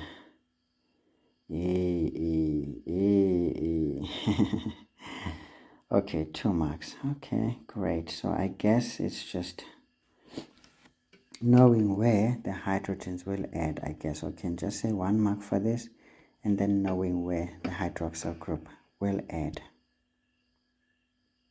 Okay, great. Great. So there were how many hydrogens there? There was 1, 2, 3, 4, 5, 6, 7, 8, 9, 10, 11, 12. There was a single oxygen and 5 carbons. So we sorted. It is perfect. And then 4.3.2. Now it says name or formula of the inorganic reagent needed. The reagent is what is going to be added to the molecule there. So it's potassium hydroxide. So you can just write potassium hydroxide, or you can write KOH because they said formula. You can even use sodium hydroxide. You'll still be okay. So that's how you get that mark over there. 4.3.3. It says now the type of addition reaction. That now is not quite a good way of asking a question. You can't say type and then you name it. Addition reaction. Just say name of addition reaction. So the name is hydrolysis, but the type is addition. So come on, guys, don't do that. Don't do that. Don't be confused by your own, inventions. So this is basically hydrolysis. Okay, That's what they want because we added water there.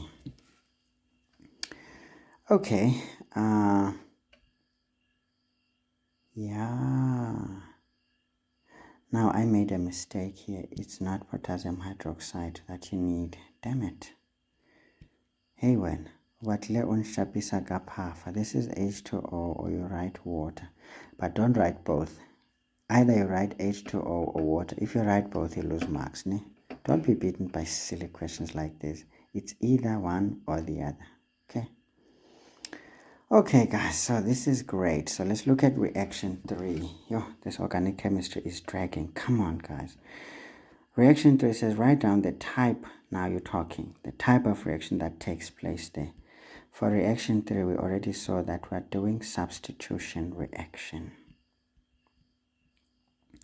So do you see when you analyze, you make your life a lot easier. 4,4,1. So this is substitution reaction. So 4,4,2. Besides heat, write down the other reaction condition needed. Remember here you either use a dilute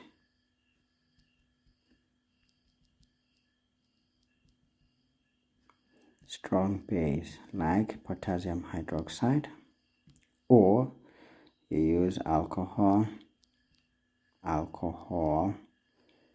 You can even write the actual name ethanol as solvent. Great, not a problem. So easy, 15 marks, guys. Now let's get to this one. Let me just go drink some water before I run there. Alright guys, I'm all nice and refreshed, so let's carry on. Now question 5 says 3 experiments A, B, C are carried out to investigate some factors. What is that? Some factors that affect the reaction. Sorry, the reaction rate of a decomposition of hydrogen peroxide. Okay.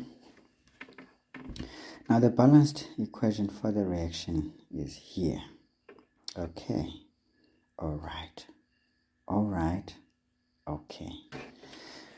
Now let's have a look at this thing here. It says identical samples of hydrogen peroxide are used in each experiment, meaning we're using the same number of moles essentially. Now the conditions used in each experiment are summarized in the table below. So let's study the table. So for A, we were doing this at 25 degrees Celsius without a catalyst.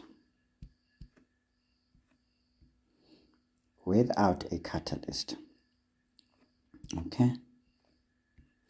And then B, same temperature but with a catalyst. Already, you know that at the same temperature without a catalyst is going to be slower than at the same temperature with a catalyst. Okay, great. So A is already going to be a rate greater than B. Now C at a higher temperature. Now without a catalyst.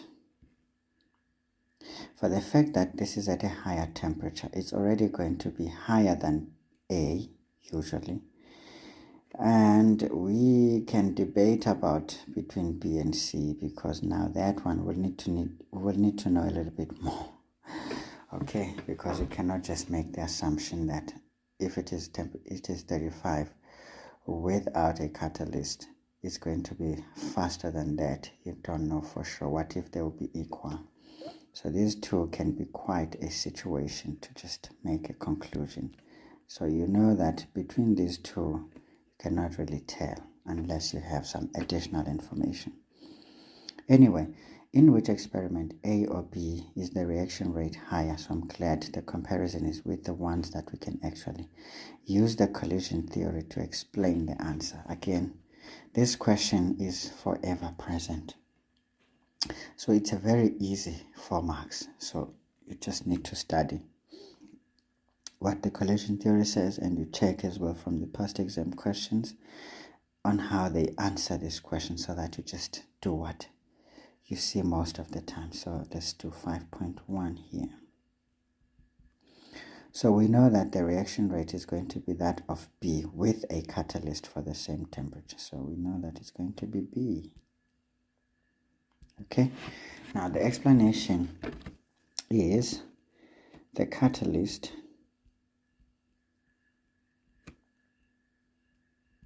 will lower the activation energy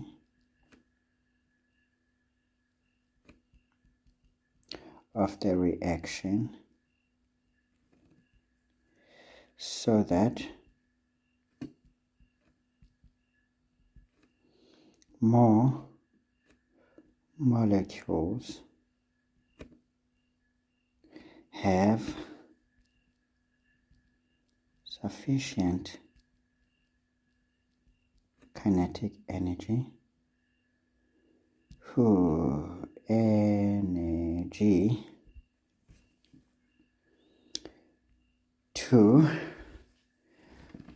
form effective collisions. Therefore, the reaction rate will increase. Great. Ne? So basically you get a mark for choosing B. You may even get 2 marks. Then now here you can get your 3 marks depending on how many. I mean, if you're saying that there was going to be a lower activation energy, that's a tick. And then if you say more molecules have sufficient kinetic energy, tick. For effective collisions, tick. So 3 marks there. And the conclusion must be logically linked to your explanation. Okay, be as concise as possible. Now 5.2 says the Maxwell-Boltzmann distribution curve X and Y are 2 of the above experiments shown below. Okay, great. So look at that. This one has a lower average kinetic energy, which is that peak. The other one has a higher average kinetic energy, which is the peak. Okay, now which one could it be? I mean, the ones that we could compare already was A and B. So if we're to choose these two, remember these two were of the same temperature. So it means A or B is X. And then this one should be C. Why?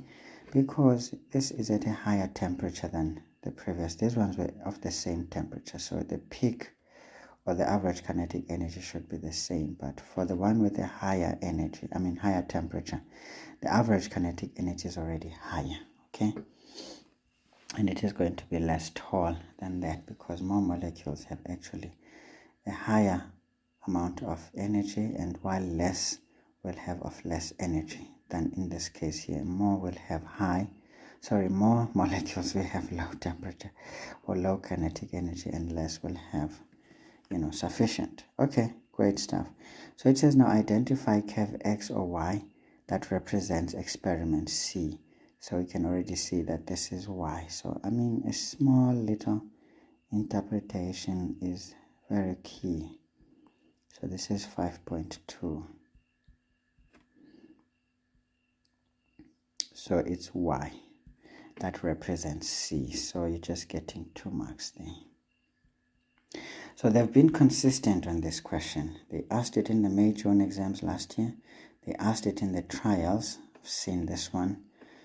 Which ones was this? Was it the Gauteng ones? I think it was there. But I did the case at N1. I'm not too sure if it came out in the MCQs or in the long questions. But this question has consistently came out. So if anyone was paying attention, this was an extra just free 2 marks because it was more of a repetition than anything difficult. Okay guys, not a big deal. So I don't know why I left out so much space here. Anyway, 5.3 says the volume of oxygen gas produced in experiment B. So experiment B, it is with a catalyst, right? With a catalyst at 25 degrees Celsius. So remember which experiment we're talking about. during the first 3.6 seconds is collected in a syringe as shown below. Now once you're given a structure like this, burette or whatever, it means you need to find a way of calculating this. I mean, you can already see this is halfway from 0 to halfway. Then between these two, this is halfway, because you can see these little things are equally spaced. Okay, so let's see what is the average of 160 and 320. So we get this 160 plus 320.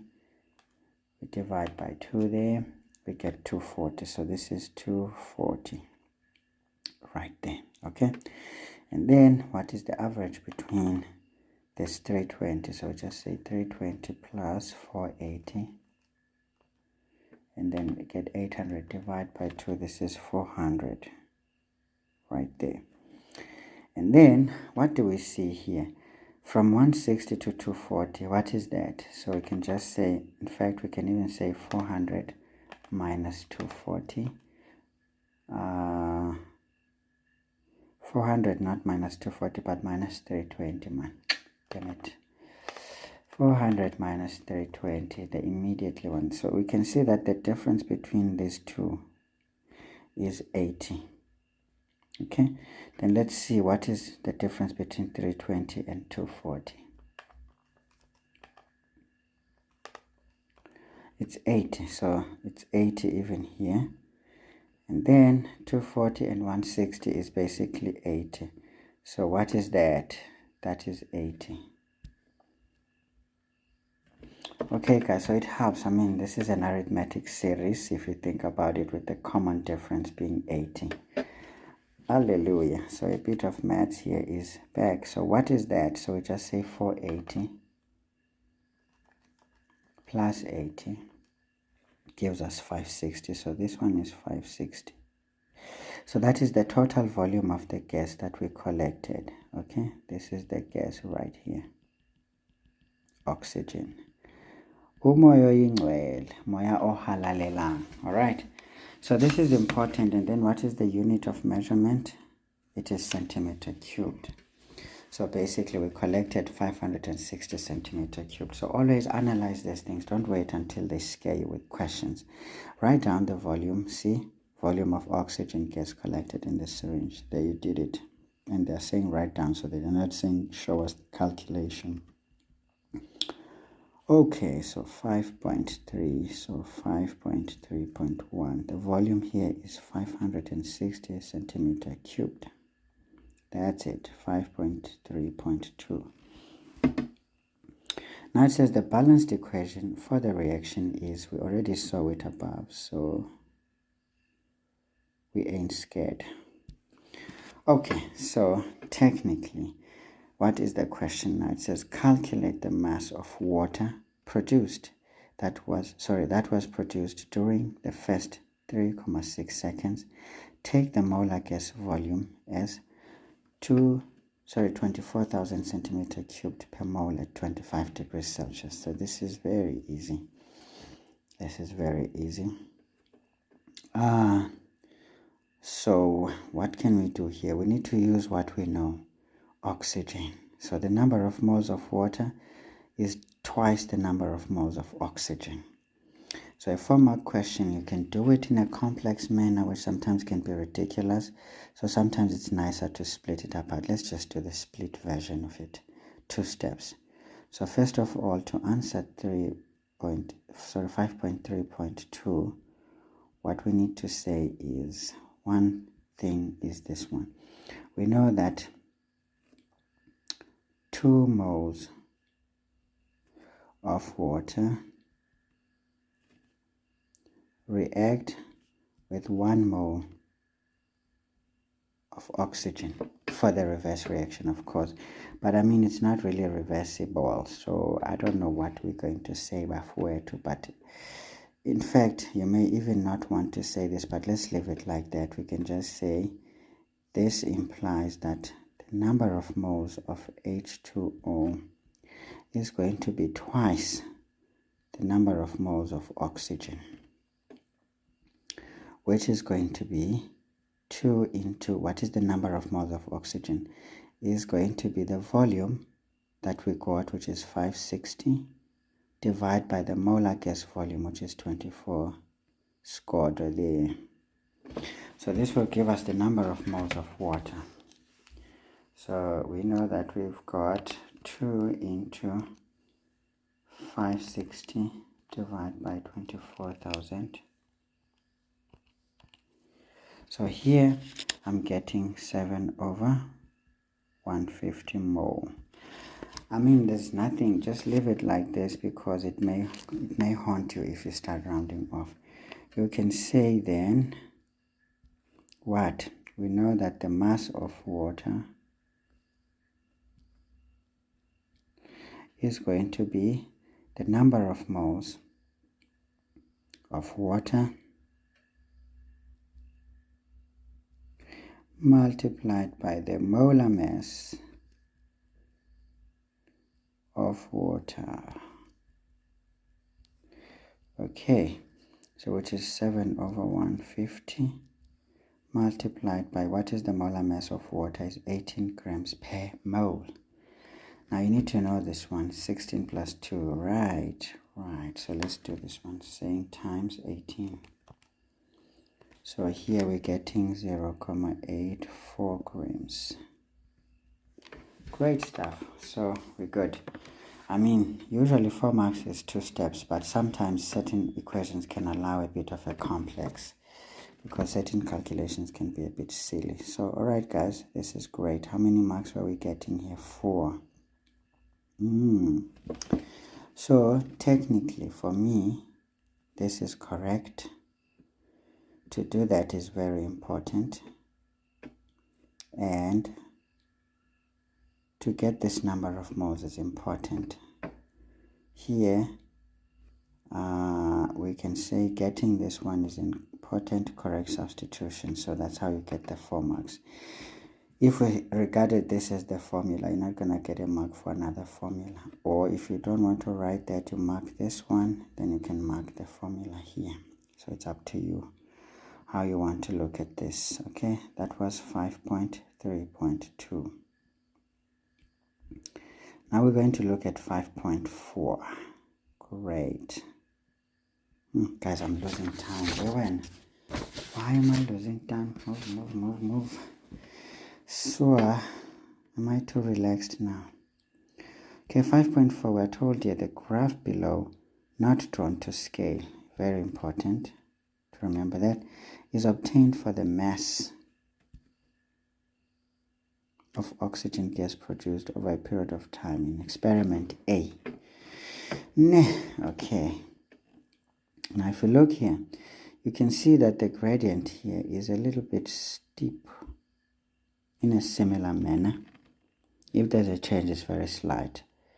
But here you can see that the curve is slower, or it's slowing down to 0, 0, 0, 0. So yeah, the gradient is slowing down because at first the reaction rate is high and then it decreases until it stops. Okay, not a problem. Now what do we know? Okay, nothing really. So it says use the information in the graph to answer the following questions. Write down the rate of production of oxygen gas for the interval 30 seconds to 36. So this interval right here, it's already flat, so it's 0. So thank you. You just are too generous, but forward. So this is 5.4.1. So the answer is 0 grams per mole. Okay, that's it. Okay, so you get your 1 mark. So 5.4.2. It says now, will the rate of the reaction in the interval 3 to 9 seconds be greater than, smaller than, or equal to the rate of the reaction in the interval 9 to 20 seconds. So you can see that this one is slowing down, but this one is usually steep. In fact, it looks almost like a straight line from the beginning to there. So basically 3 to 9 is going to be higher than 9 to 20. because the gradient is decreasing. So it's going to be greater than. Okay, greater than. So you get an easy 2 marks there. So 5.4.3. Now it says the average rate decomposition of hydrogen peroxide is what? Is 2,1 times 10 to the minus 3 moles per second. Remember, we're given grams per second. Now this one is in moles per second, so we need to be able to do some gymnastics here. Okay, now I told you calculate the value of time t on the graph. Okay, what is time t? Time t is here when the reaction actually stops. But remember, this is an average rate of reaction. So if we take 0 to here and assume that the rate is consistent, we're going to get the wrong time. How do you know it's wrong? It's going to be less than 20. But you can do it and check in case I'm not lying. But if the answer is greater than 20, then it's acceptable. But if it is less than 20, even though you will have done the right calculation, but it's wrong. So technically, we're saying from any given time interval to the next one, this rate will have changed by 2,1 times 10 to the minus 3 on average, not exactly true, but on average, this is what we expect it to have changed by. So we can use that to our average and say we're just going to check the difference between this time 20 seconds and time t when it is 0,9 and that. So the difference is the mass that we produced, and on average we produced it at this rate. Okay, so this is how you start planning certain questions like this, because they can be noticed. So we can say the reaction rate is going to be the rate of change in the amount. We can just say number of moles of oxygen divide by the rate of, the change in time, isn't it? Yeah, man. That is it. And then we substitute here. This implies here 2,1 times 10 to the minus 3 is equal to, what is this change? Now this change is this mass minus that, right? Final minus initial, divide by the molar mass. So here we have a big fraction, so it's going to be 0,9 minus 0,8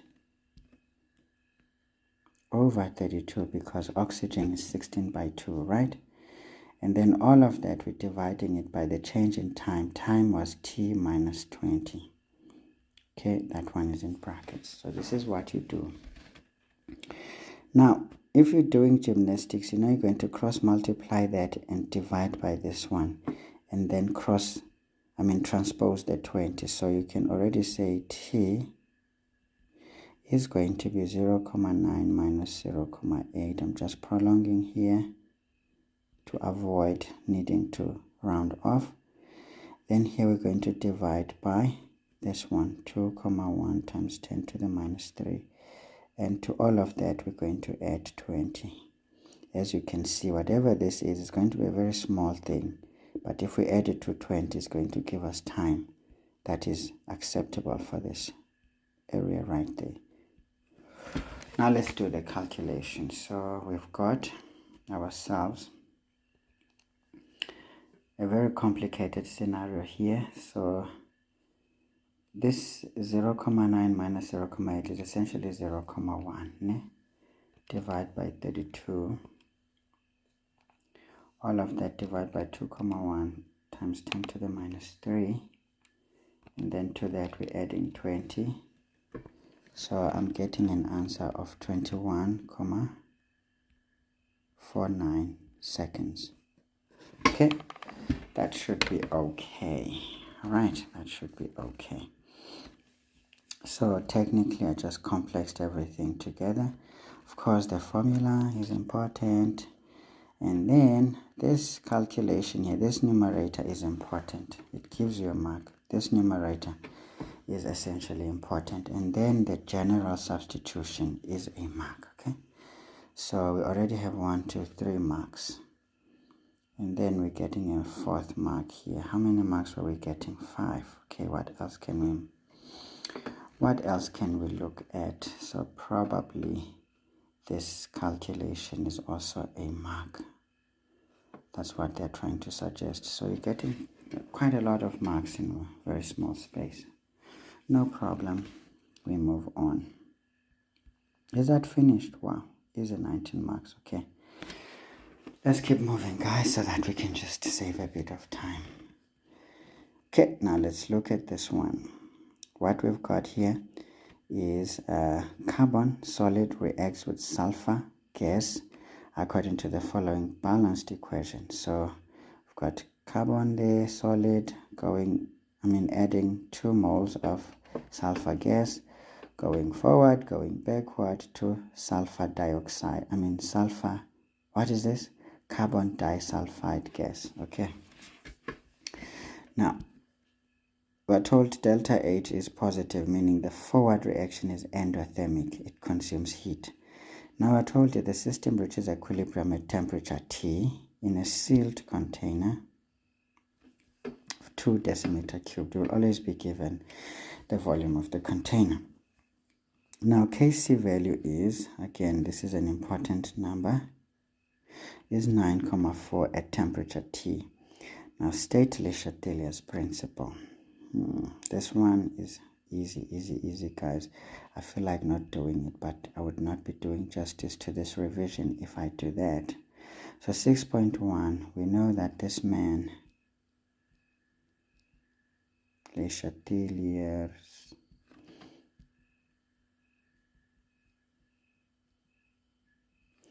what does it state? That it says when a disturbance is introduced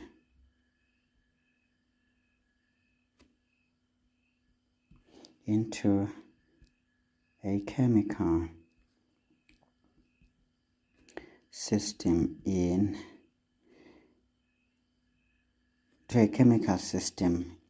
equilibrium. Okay, to chemical system in equilibrium in a closed system. So when a disturbance is introduced into a chemical system in equilibrium in a closed system, we can say the equilibrium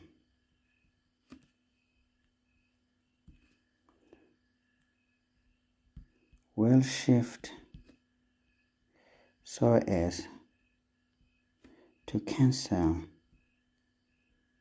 the effect of that disturbance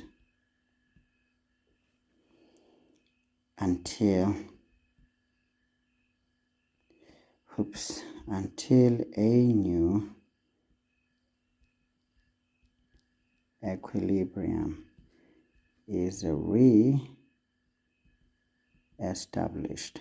Okay, or is established. Let's just say is established. Okay, until a new equilibrium is established. Of course, look for a more concise one, but you can go freestyle here, but make sure you're paying attention to most important things. Sometimes we can talk about favoring the reaction, that cancels the effect of that. But if we're talking about an equilibrium shift, it means essentially one of the reactions is favored over the other, then the other one catches up until we reach another new state of equilibrium. So please, guys, textbook work, don't mess around with it. But other things are not really a big deal. Okay, so now we are told here at equilibrium, 1 mole of carbon disulfide gas is present in the container. Okay, at equilibrium. So it says now calculate the concentration of sulfur gas present at equilibrium. So what do we know here? We have carbon solid plus 2 moles of sulfur gas going to form carbon disulfide gas. All right, not a problem. So we know that at the start, initially, what did we have?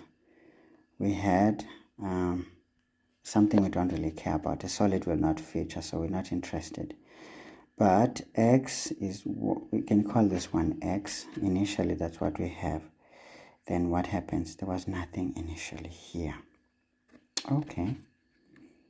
All right, okay. And 2. Now, 2, we know that the change we can skip for now. At equilibrium, what did we have? We're not really interested in this guy. So at equilibrium, we've got 1 mole here. So that means the change was essentially x minus, the change is x minus 1 here. Okay. Hey, wait. You're lying. You're lying, sir. So it's not here. Let's jump this one. At equilibrium, what did we have? The carbon disulfide is 1 mole. Okay. So that means we formed 1 mole. And then if we formed 1 mole, so 1 is to 2, so there must be 2 moles here. Right. And then what is going to be at equilibrium is x minus 2, therefore, for this one. Okay, great stuff. So equilibrium concentration, that one is not important. This one is x minus 2 over 2. Remember the volume was 2. This one is going to be a half. Okay, so please be comfortable doing this thing. It's very important. Now let's have a look here. We want to calculate the concentration present at equilibrium, which is this expression. We want the value of this expression. So it's easy, right? But let's just do things here. So we know that Kc is going to be carbon disulfide gas, the concentration of it, divided by the concentration of sulfur gas. But this one is squared because it has a coefficient 2. Okay, now we substitute. This implies we told Kc is 9,4. Was it? What was that? Was it 9,4? Yes, 9,4. Okay, we've got 9,4 equals, this one is a half over, this one is x minus 2 over 2 squared. Okay, now what do we know? We can say therefore x minus 2 over 2, like that, is equal to, now we're going to do some gymnastics. We're going to divide by this here. We're going to have here 0,5 divided by 9,4, isn't it? That's the gymnastic we're going to have, but we are simply going to take the square root of that thing because this was squared. So to remove this one, we need to get this one. And then here in chemistry, we don't worry about the negative one.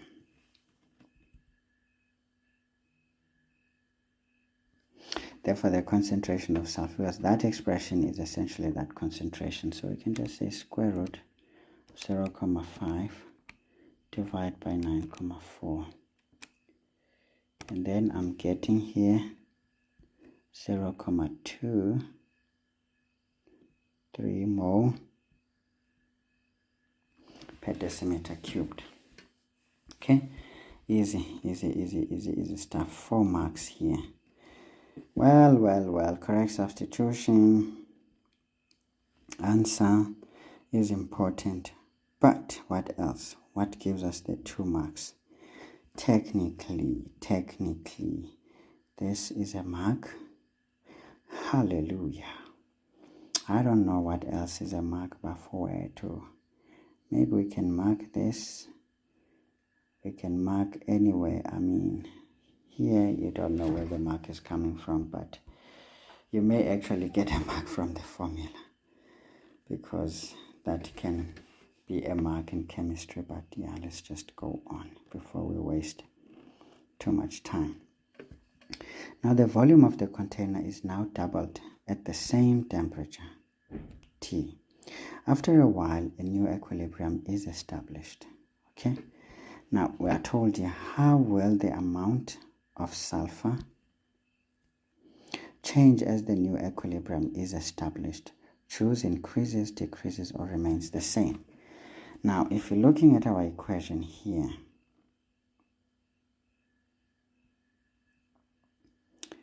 if we are doubling the volume, remember, we are decreasing the pressure of the system.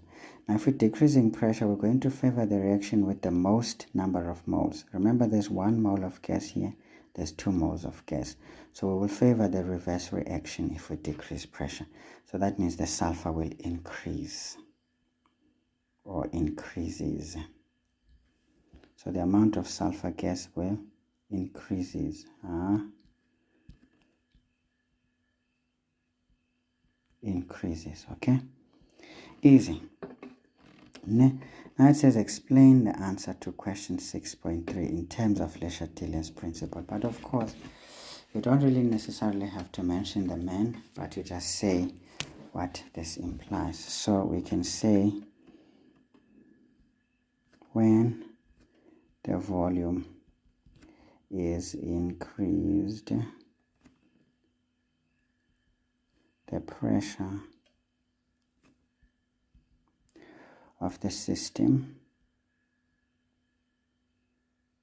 decreases. Okay, we can say now a decrease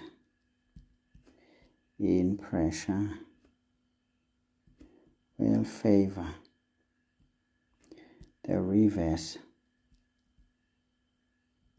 reaction. Therefore, the amount of sulfur gas will increase. Okay, always have a conclusion. But this is all Le Chatelier's principle that says a reaction that favors a cancellation of whatever happened is favored. So technically, you don't even have to say according to Le Chatelier, or you can even say according to Le Chatelier, this and this and this, but it is technically the same thing. So a volume increase means the pressure of the system decreases. A decrease in pressure will favor the reverse reaction. So this is where the marks come from. And the conclusion is pretty much what we already said. So these 3 marks are pretty easy, guys, to get, so don't faff around here. Now we are told if the concentration of carbon disulfide gas changes by X mole per decimeter cubed, write down an expression for the equilibrium constant Kc in terms of X. Remember, the equation is still the same.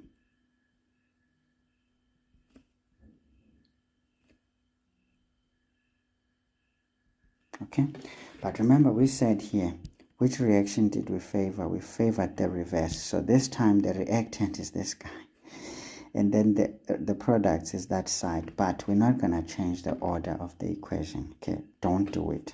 We write it as it was given.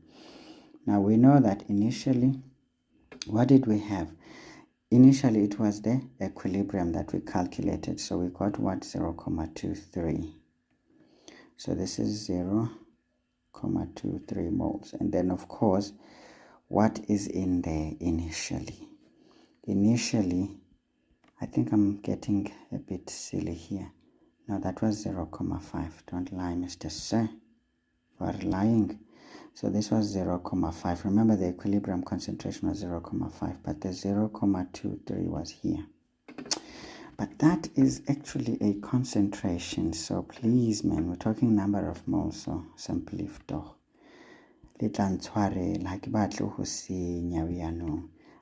So this one was 1 mole, isn't it, at equilibrium? And then this one was essentially, now let's calculate here. Initially, the concentration was this. The volume was 2 decimeter cubed. So it's going to be number of moles is concentration by volume. Am I right? Concentration is number of moles over volume. So number of moles is concentration times volume. Yes. So we're going to have 0.23. You take it as rounded as it is because it was an answer to a question. So you don't have to correct for this. You take it as it is, because it's already rounded off. So 0.23 times 2. We just wanted the number of moles that were there. The number of moles is 0.46. Okay, for the sulfur. So it was 0.46. So this one is 0.46. You can even show the calculation in a way. Right, and then you know that the change here, they're telling us is x. So if this changes by x, this one is going to be 2x because it's a 2:1 ratio. Here we're not interested because it's a solid. At equilibrium, we're still not interested. At equilibrium, remember this time you are adding this side. So it's going to be 0.46 plus 2x here. Here it's going to be 1 minus x. Ne. Yeah, because we favored the reverse reaction.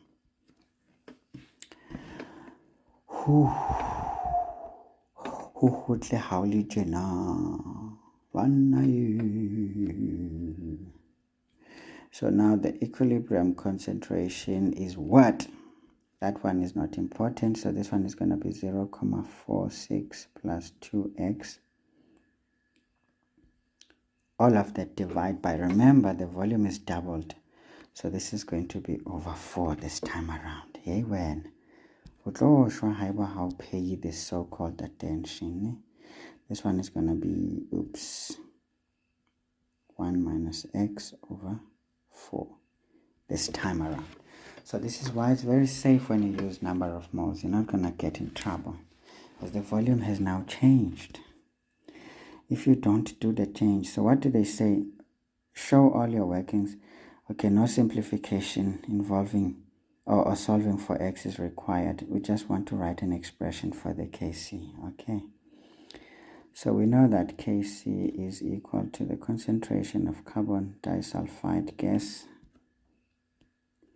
over the concentration of the sulfur gas, but squared still. Then we just simply write those things that we've got. So it's 1 minus x over 4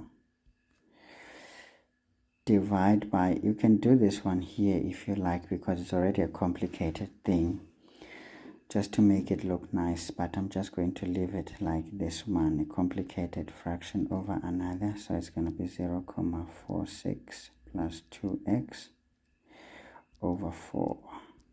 All right. Technically, that is what we get, guys. So they said an expression, we don't need to solve for anything. Show all your workings. We've shown our workings, so 5 marks here. Obviously, getting a mark for this, getting a mark for that. So I'm forgetting the square there. Hey, suicide. And then, yeah, man, this change is important. That number of moles we didn't have. So we have how many marks now? 1, 2, 3, 4. And then where's the 5th mark? Maybe we can say these concentrations eventually is what gives us the 5th mark. Okay, guys, easy questions there. Not a big deal. Now let's get to this one. 6.6 says the reaction rate time graph below represents further changes made to the equilibrium mixture. Okay, remember we already had some changes at the beginning here, the volume being doubled. Now we are doing another change again at 6.6. So we're doing further changes made to the equilibrium mixture. Now the volume of the container is kept constant, but in the second instance, which is 4 decimeter cubed. So these questions can be a bit silly though. Kept constant, how? Now you look at the opening statement before the series of these questions. That is what takes precedence. Sometimes it can get a bit hot in that seat. Okay, let's look at this one. The reaction rate here, you can tell that they are parallel, so that's equilibrium. Then something happened. This one was favored rather markedly, and then it slowly decreased as this one caught up. But remember, this one was not initially increased, so it just had to slowly catch up. So definitely it can't be a temperature increase here. So at B, we're not looking at a temperature increase. But what could do this? It's an amount of one of the substances. So now we're favoring, remember that is the forward reaction, the solid line. So if we're favoring the forward reaction, it is endothermic. But now we know that this is not temperature, though that was manipulated. So we must have added an amount of the reactants. be it sulfur, be it the carbon, but one of the two we added here. And if we added, say, sulfur, for example, then we will essentially make the forward reaction much more steep and fast, and then eventually that happens. Also, if we actually decrease the pressure of we increase the pressure of the system. But how would we know if we increased pressure of the system? It is only when we say, first of all, we're decreasing the volume. But we're told the volume is kept constant, so it means it's not a volumetric decrease that raised pressure here, but the pressure is definitely an added amount rather than anything. So we must have added something here. We added a reagent, okay? And then the reverse reaction caught up eventually until we reached equilibrium again, and then both the reverse and the forward, you see they're dropping initially, but the forward reaction dropped more while the reverse was favored to some extent. Now what favors the reverse reaction is a decrease in temperature, while it will drop both rates but such that the forward reaction drops more. So this one must have been a temperature change. And what change? A decrease in temperature. Okay, good stuff. So guys, I'm losing time, but hey, what can I do? What can I do? Now let's look at this one. Then again, they slowly come together until new equilibrium is established, so it's fine. Not a problem. So let's look. What do the parallel lines between TA and TB represent? They represent equilibrium. Or you can even write carelessly and say state of balance. You know, when you are confident and you're oozing all of that confidence, who can stop you? Ain't nobody. But maybe I can, 6.6.2. What change was made to the equilibrium mixture at TB? So what change here? Technically, we're saying that we added an amount, say for example, of the reagents, but the main one that affects equilibrium here is essentially the gas. Okay, the solid doesn't really seem to be a big issue here. So what change was made to the equilibrium mixture at B? We can say we added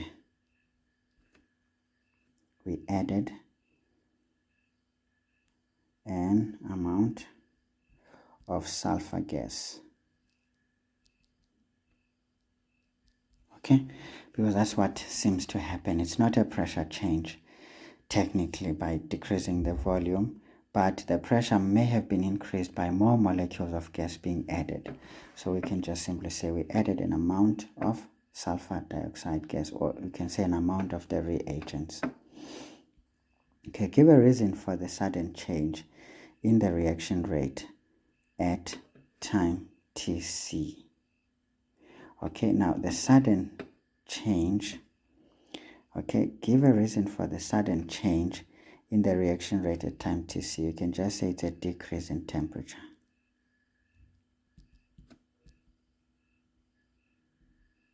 Okay, it's a decrease in temperature because you can tell that both reactions changed while the other one was favored over the other.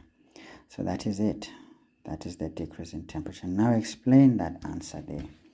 Fully explain the answer to question 6.6.3. So we can say a decrease in temperature favors the reverse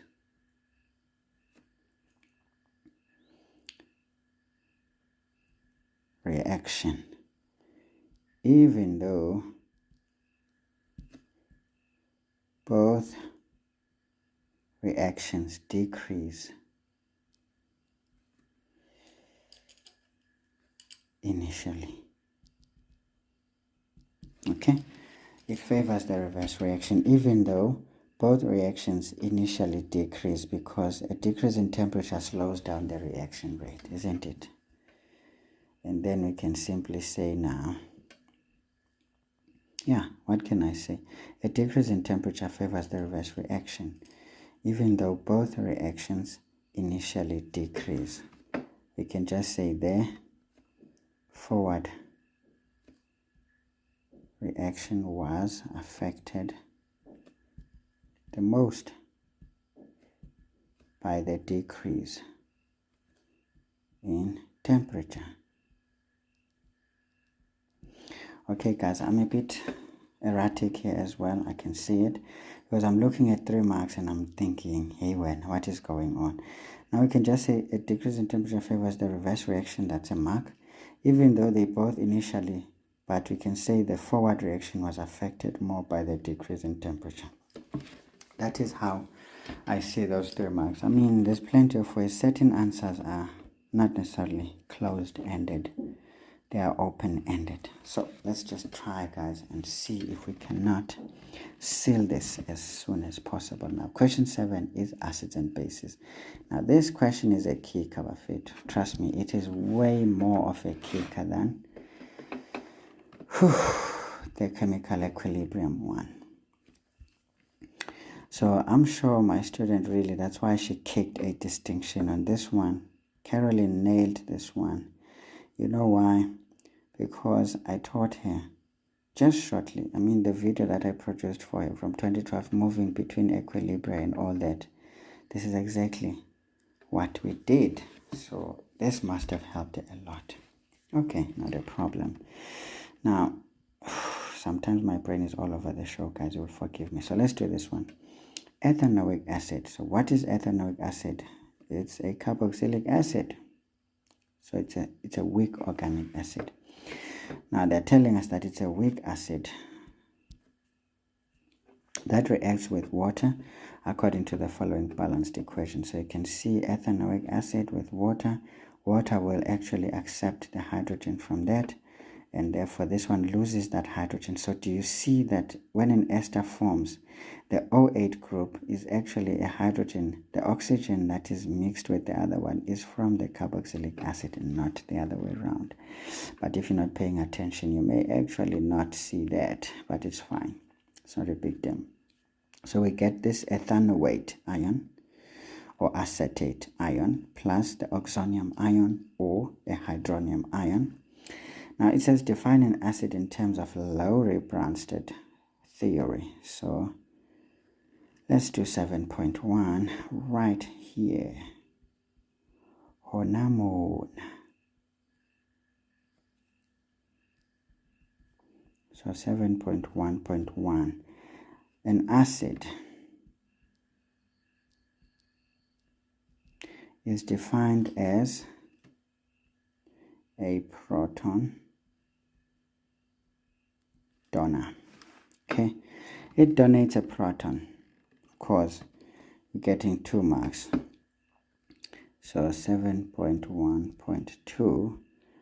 What is the question? Give a reason why ethanoic acid is classified as a weak acid. Because it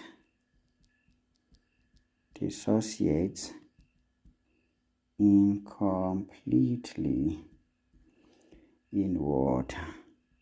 Okay, in water. Sometimes we use in solution, but it's an aqueous solution, so in water. Water is a solvent there. Again, you're getting a silly 1 mark there. 7.1.3. So you pick up marks if you remember theory. Now it says write down 2 formulae of 2 bases. Okay, write down the formulae of the 2 bases in the above equation. Of course, the base here, the conjugate base of our acid, ethanoic acid, is the acetate ion or the ethanoate ion. And then the conjugate acid for this base, water, is basically the oxonium ion. So the base is water and the acetate ion. So what does the question say? The formulae. So it's H2O and CH3COO minus. Great. So easy 2 marks there. 7.2. Where are you? Here when? Why did I leave so much space anyway? Let's move on. Now we're told here 7.2, a flask contains 300 centimeter cubed of dilute sodium hydroxide, it's a strong base, of concentration. So there's a concentration there of 0,167 mole per decimeter cubed. Your time is flying, guys. Calculate the number of moles of sodium hydroxide present in the flask. You know. So how will we calculate the number of moles of sodium hydroxide present in the flask? Okay, so the number of moles is a very simple one. If you have a concentration, you have a volume. If you have a concentration, you have a volume, the number of moles is easy, ne? Yes. So 7.2.1.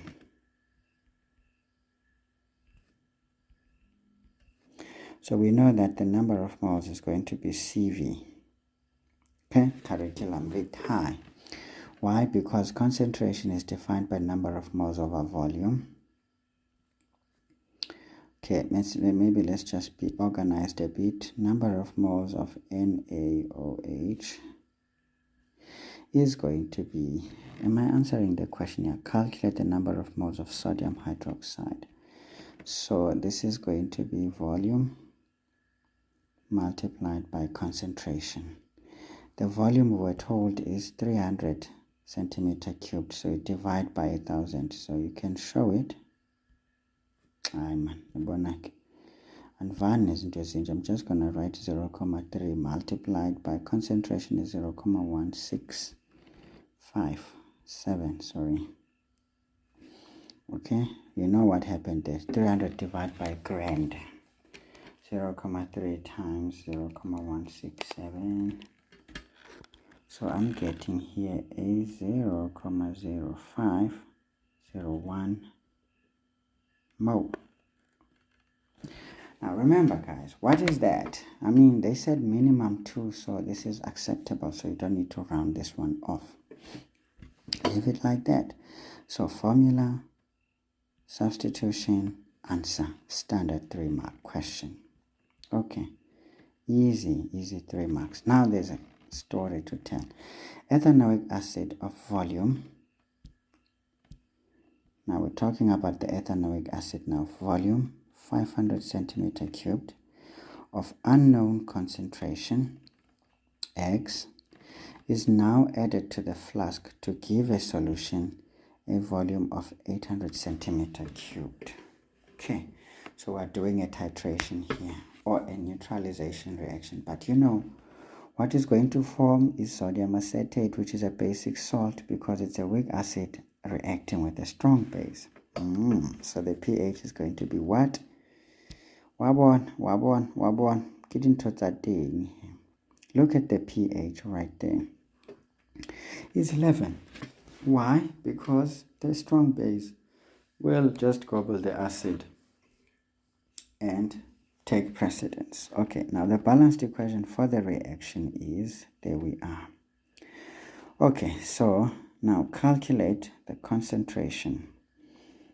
We want the concentration of the hydroxide ions in the mixture. Now what mixture we're talking about? The entire mixture, meaning when you put the acid onto the base there, what would be the concentration in that mixture? That means the mixture of the 800 centimeter cubed. Okay, so let's move, guys. Let us just do the thing that must be done. Okay, I have an entire page here, and yeah. Okay, let's start here. 7,2,2. Now how do we calculate the concentration of the mixture? We take it from the pH. So this is a pH calculation. We know that pH is going to be equal to minus the log of the hydrogen ions or the oxonium ions, right? We can say therefore the concentration of the oxonium ions is going to be equal to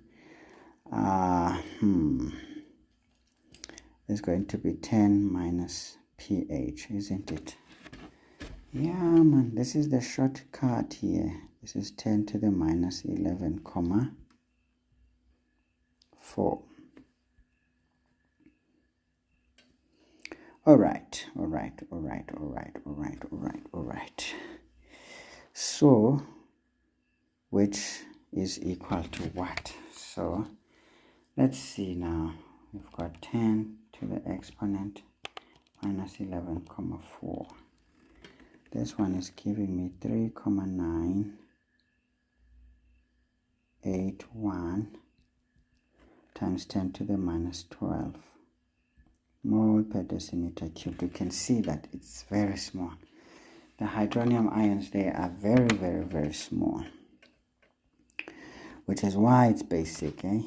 But we know that, well, but what? We know that the concentration of hydrogen ions multiplied by the concentration of the OH minus is equal to a constant. Okay, the ionization constant of water. We can say therefore the concentration of OH minus is 1 times 10 to the minus 14 divided by the concentration of the hydrogen ions, which is 3,9 times 10. Okay, no.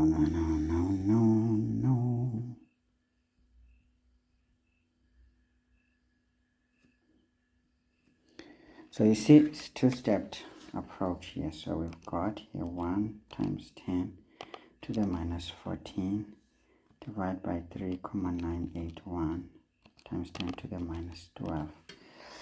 So I am getting here a 2,51 times 10 to the minus 3 mole per decimeter cubed.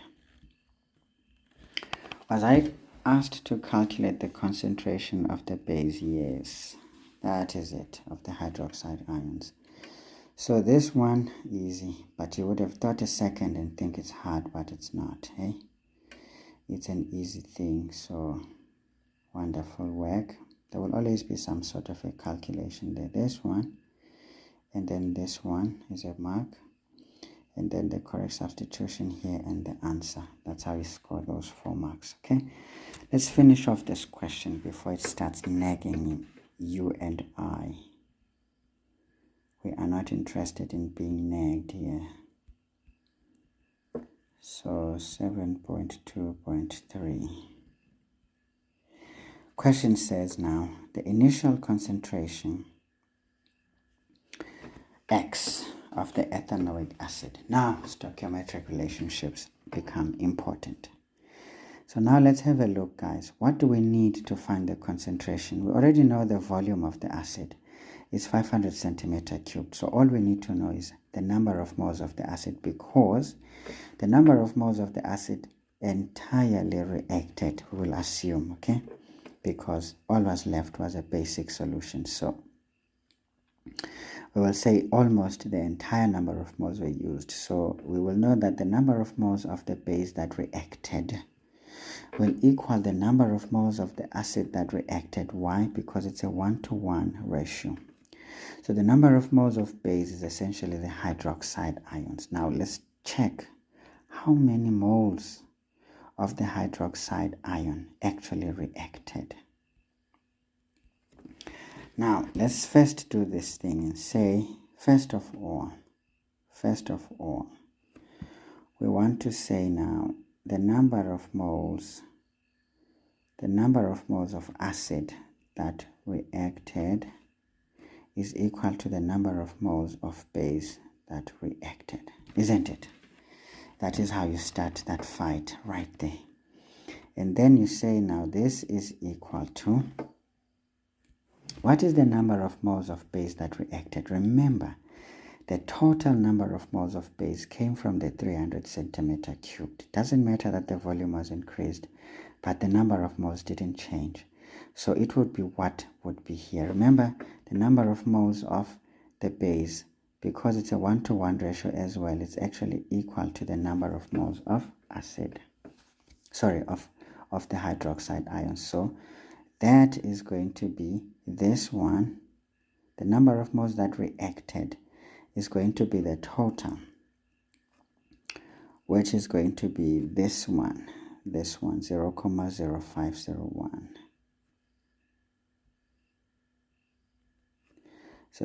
yeah, that one. This one is the same. So you need to be quick here. Sometimes don't have to explain too much. Minus. Now, what would be the number of moles that remained? The number of moles that remained is going to be this concentration here, which is the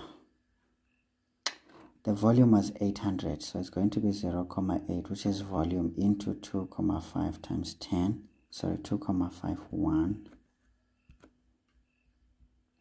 times 10 to the minus 3, because this concentration is the entire concentration of the hydroxide ions that remained, isn't it? Yeah, boss. So you see now you're becoming a little bit of a beast, 0,0501 minus 0,8 into 2,51 times 10 to the minus 3. So you're becoming a beast here. So I'm getting here 0,04, you can say 8 moles. Okay. So remember, that is giving us the number of moles of the acid, because we assume the acid entirely reacted, because what remained was portions of the base instead. Okay. All right, okay. So now once we have the number of moles, we can say therefore the concentration of acid is going to be equal to number of moles of acid over volume of acid, because the number of moles, even though we started with a bigger volume, now when it's 800 we can actually take the same, because that is exactly the amount of acid that we've got right there. So this is 0,048 divided by the volume was 500, so it's going to be 0,5 decimeter cubed. Easy stuff. So this is 0,048 divided by 0,5. So this is going to be 0,0. Well, you've got two options. You can leave it like this, mole per decimeter cubed, or let me see though if I'm not making an error here. Yeah, I think this is cool, man. This is cool. There's no mess here. As much as the marks look to be many, it's not too big a deal. So first of all, this is important. Now, here first, general substitution is good, but this was important as well, this product here. And then we're getting the answer there. So you see already 4 marks from just one calculation, but I made it complicated so that I save time. So 4 marks here is just substitution and answer. So 6 marks in the bag. Here you can even say this is 0,10 if you like. Still okay. Alright guys, so sorry, they made this one a bit easy, ne? Yeah, it didn't become too complicated. So again guys, for more elaborate videos on these things, where I took a bit of time in answering certain questions, where I showed all the steps, here I'm just showing you the level at which you should be functioning by the time you do your finals, because you don't want to be pfeffering around doing lengthy calculations and wasting time and end up getting confused. You try to minimize confusion by complexing things that can be complex in a simple way, but if it becomes complicated, you separate them. Okay, great stuff. Let's move guys, we are almost done. Now let's look at this one. A piece of zinc, okay, is placed in a test tube containing acidified permanganate solution, which is an aqueous solution. After some time, it is found that a redox reaction took place. Okay, maybe let's do this one like SWA.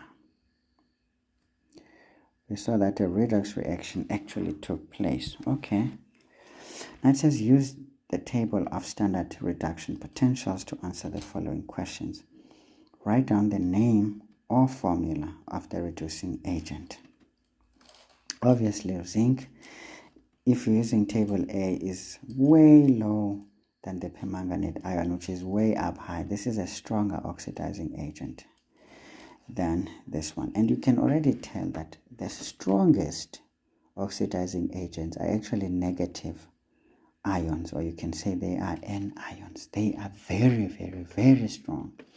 But the positive ions, or the cation ions, they can be strong, but their strengths vary greatly. But the negative ions are very, very, very, very, very, very, and highly oxidative. You understand? So let's see. Now, do you see here? Almost all, okay, maybe I'm lying, you see, but this one is already high, man. The nitrates, the dichromate, the permanganate, and then, okay, maybe the sulfate is lower down. Hey, this guy lied, eh? Okay, I'm lying, guys. I'm sorry, ish.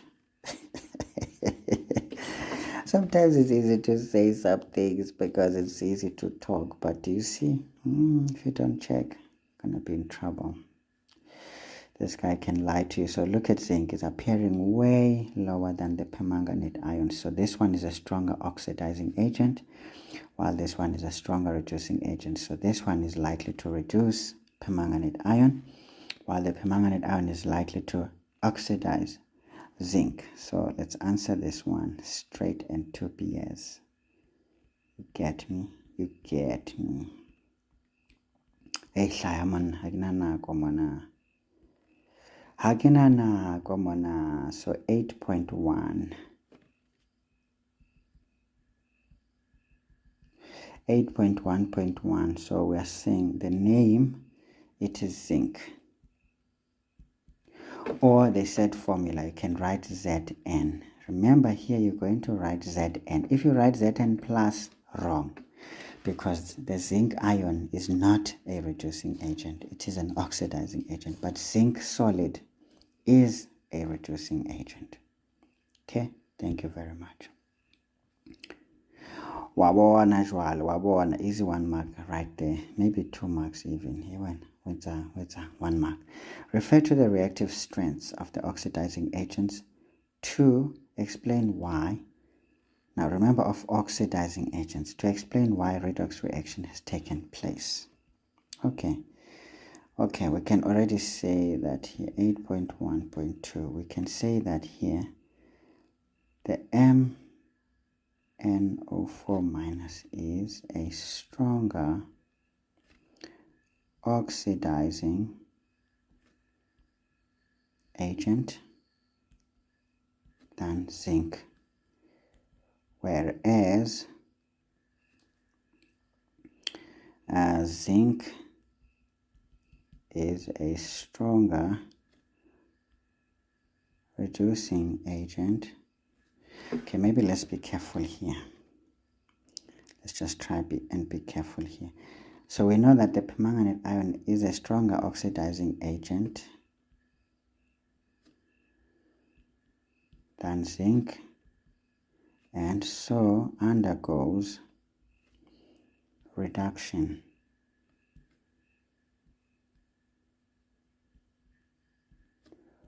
We can say whereas zinc is a stronger reducing agent than this one, the Mn.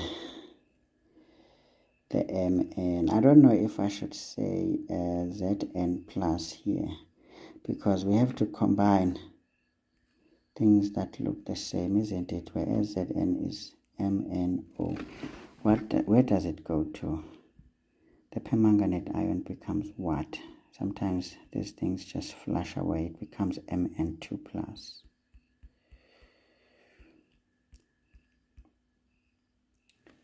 Okay, then Mn2 plus. That's why they're referring you to this thing, so that you don't make a meal of comparing apples and bananas here. Yeah, man, think about it. Then Mn2 plus, and so will undergo oxidation. Therefore, a redox reaction took place, because there was oxidation and reduction taking place. So be careful of certain questions. They look too simple, but you can easily crash and burn. All right. 8.2, a standard electrochemical cell is set up as shown. Again, this is a voltaic cell because you can see there's a salt bridge. Once you see a salt bridge, you know it's a voltaic cell. Okay, all right. Now, let's look at this one. We've got manganese, we've got nickel. So which one is which? Manganese is below nickel. So this one is the cathode. Again, I'm using table A. This one is the anode.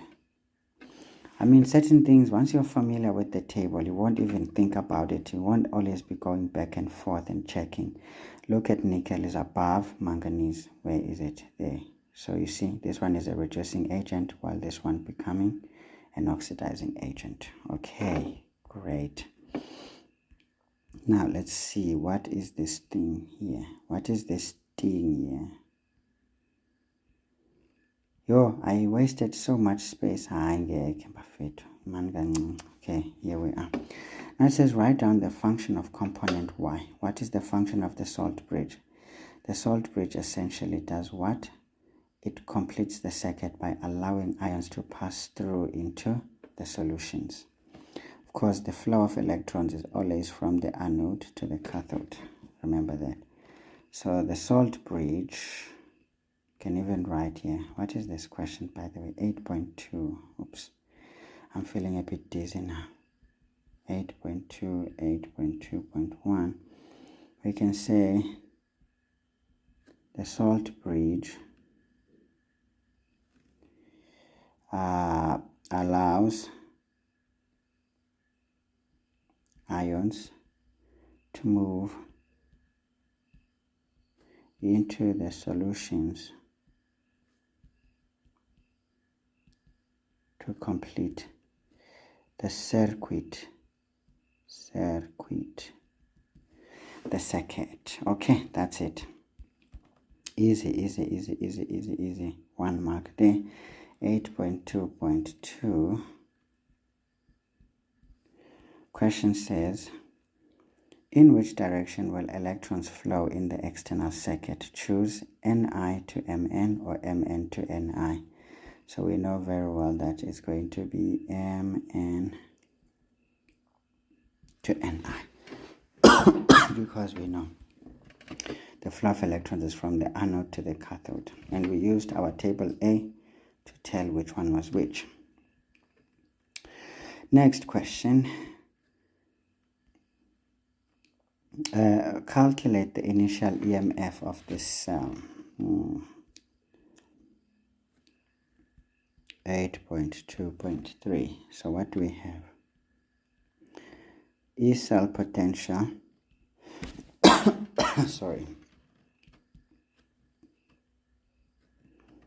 is equal to E cell potential of the cathode minus E cell potential of the anode.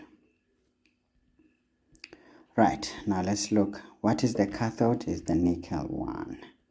So let's look at the reduction potential of nickel.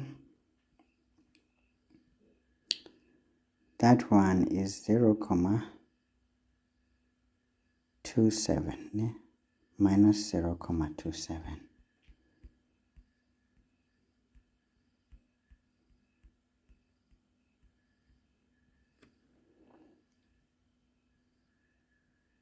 Minus, this one is also going to be negative. We're looking at the manganese one.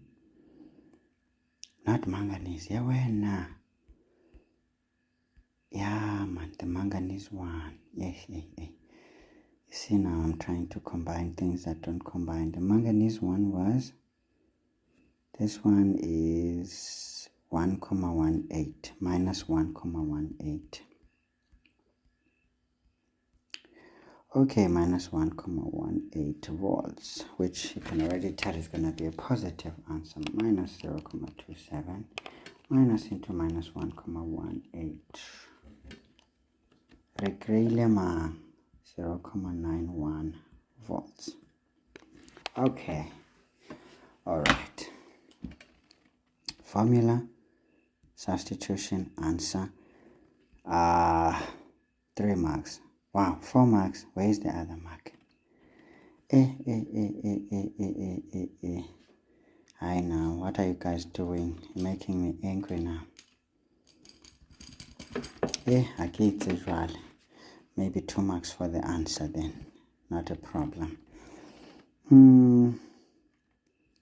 Write down the balanced equation for the net cell reaction taking place. The net cell reaction. So we're doing what? 8.2.4. So we know that the first one, manganese, is going to go and add. I mean, you can even add the states of division, but they didn't dictate, so you don't have to show them. Plus the nickel, 2 plus, this is in solution, goes to Mn2 plus nickel solid. Okay, this is AQ. Great, so this is it. I mean, these ones are perfectly balanced. You don't have to do any balancing coefficients. This one gives off 2 electrons. This one takes 2 electrons. So it is straightforward. So guess what? The form in which this one is done. Maybe 1 mark for this, 1 mark for that. So where's the 3rd mark, guys? Yeah, what are you guys doing? What are you guys doing? Anyway, I don't know. Where's the extra mark? Maybe for a single arrow. You know what? Sometimes some people may make a mistake and make this a double arrow. Then you can get wrong. So maybe the extra mark is for a single arrow. Okay. Let's think about the last one. So the last one says the concentration of nickel ions is now increased. Now the reading on the voltmeter, will the reading on the voltmeter increase, decrease, or remain the same? So they don't want an explanation. So let's have a look here. What are we increasing here? We are increasing the nickel ion concentration. So if we're increasing the nickel ion concentration, according to Le Chatelier, we're going to favor the forward reaction, right? Now that means more electrons will be transferred from manganese to this one. So the more electrons we transfer here, right? Okay, remember redox reaction, there's electron transfer. So the more electrons we transfer here, then there's more charge passing a given point per unit time, meaning the current increases. Because, I mean, if more and more electrons are going to do the things that must be done, going like that, then what happens? Then that traffic will create a higher charge. So if the charge increases, according to Ohm's law, current is directly proportional to the voltage. So if the current increases, the voltage increases. So essentially, the answer here is going to be increases, or it will increase. Okay, we'll just write increase.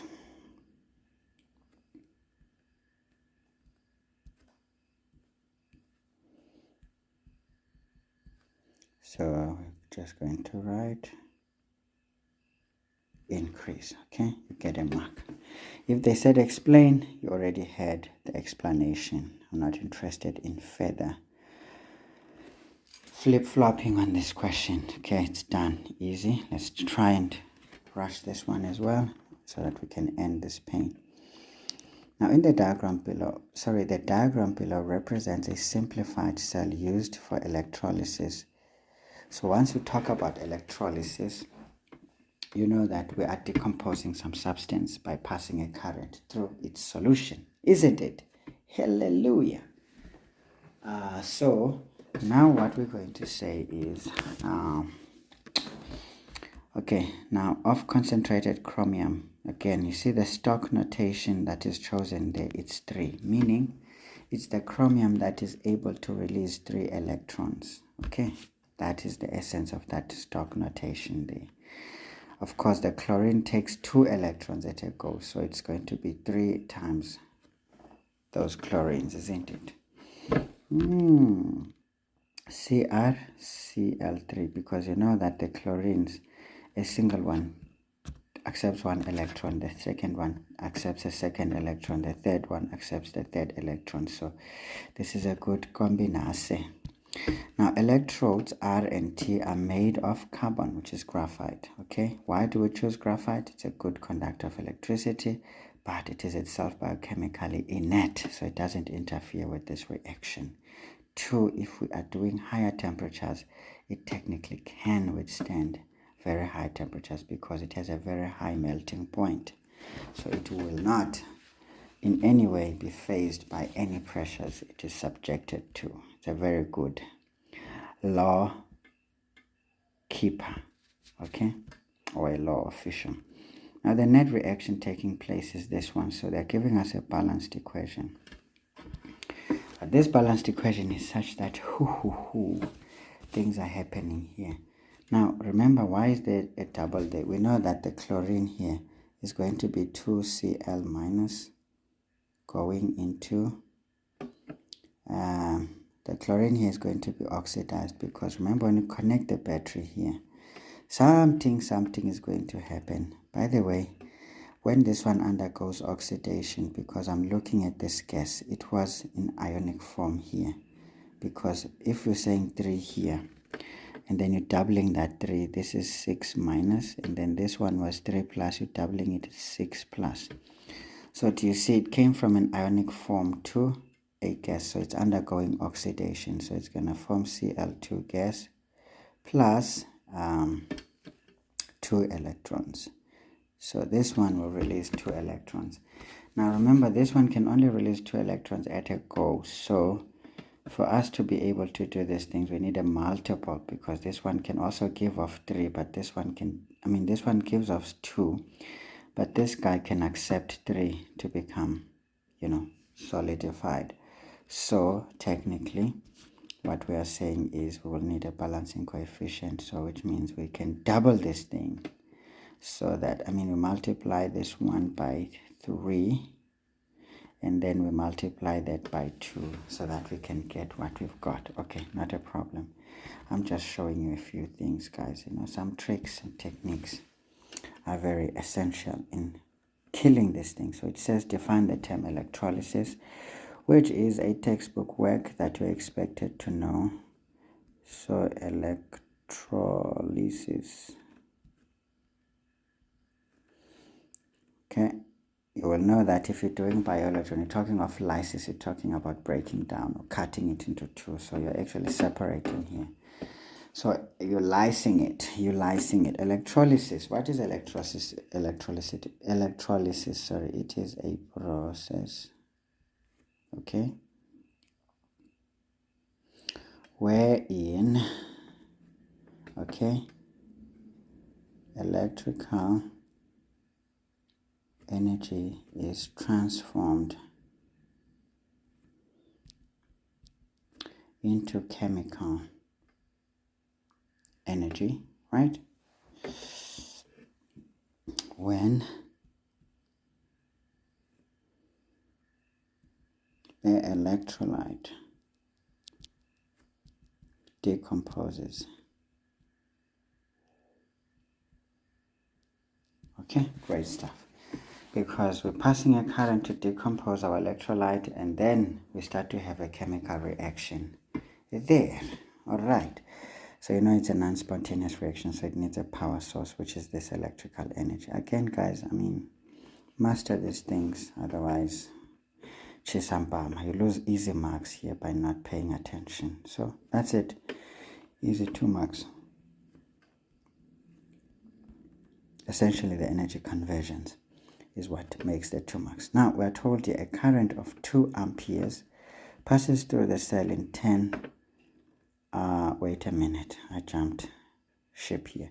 So 9.2 the graph below, not drawn to scale, represents the changes in the mass of electrode T.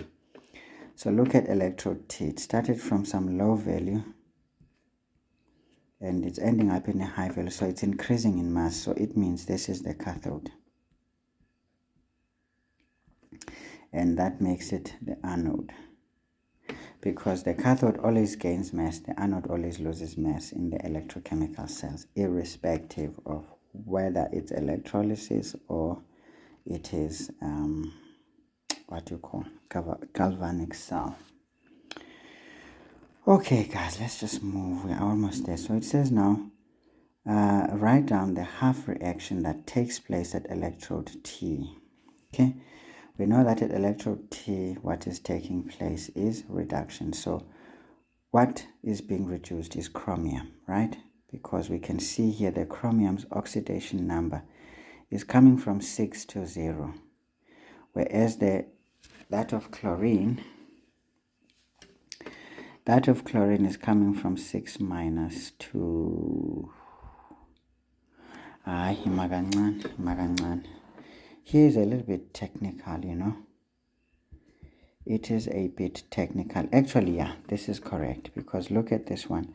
Plus, you see a positive number to 0 is a decrease, whereas this one is a negative number, meaning it's already small. To come up to 0, it's an increase. So that of chlorine is increasing, so that is oxidation. That of chromium is decreasing, that is reduction. So reduction is that of chromium. So don't worry, when you're writing a half cell, you don't care about the balancing coefficient. So chromium here, let's look for it. Where is our chromium here? The chromium is this one, because it is the one that gives us 3 electrons. So it's going to be Cr3 plus 3 electrons to chromium. Okay. Right. So we're looking at 9.2.1.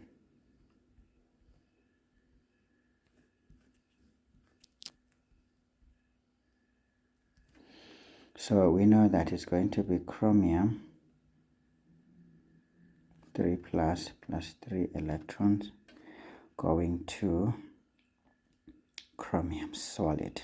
You can even write the state of division here. Don't worry about the balancing coefficients. A half reaction, you take it as it appears on the standard electrode potentials. Don't be a hero. But when you're doing the net equation, then that's when you introduce balancing coefficients. Right.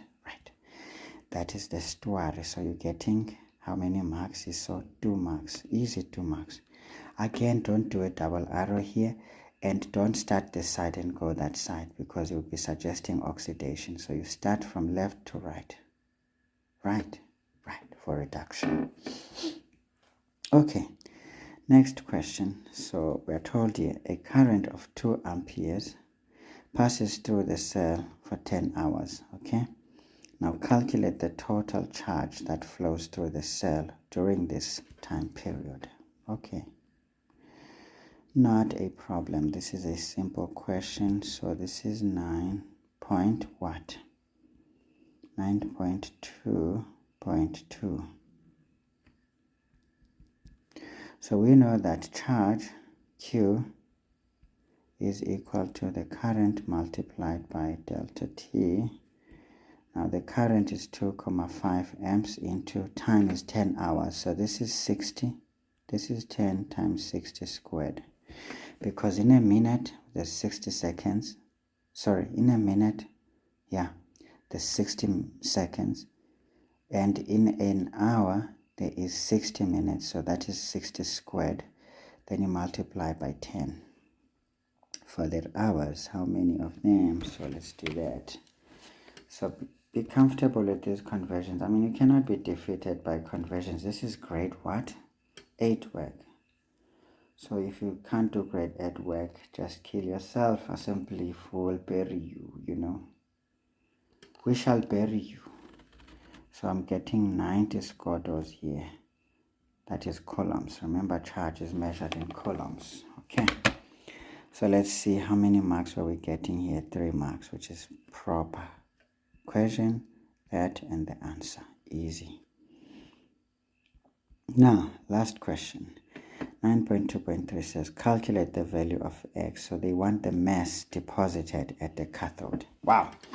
I have never seen this question in matric, but I think if my memory serves me well, there is some questions I may have done, whether 2016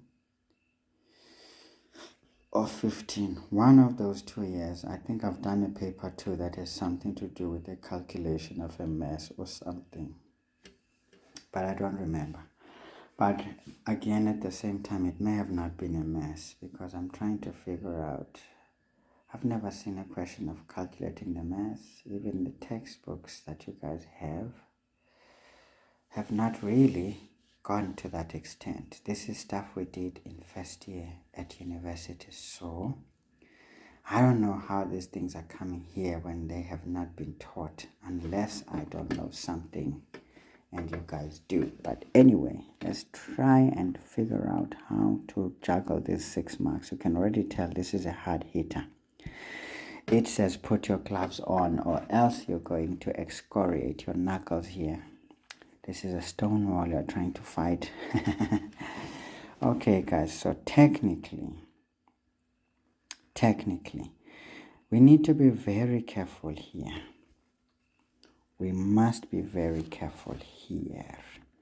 So it says calculate the value, the x value shown on the graph. Okay. Now,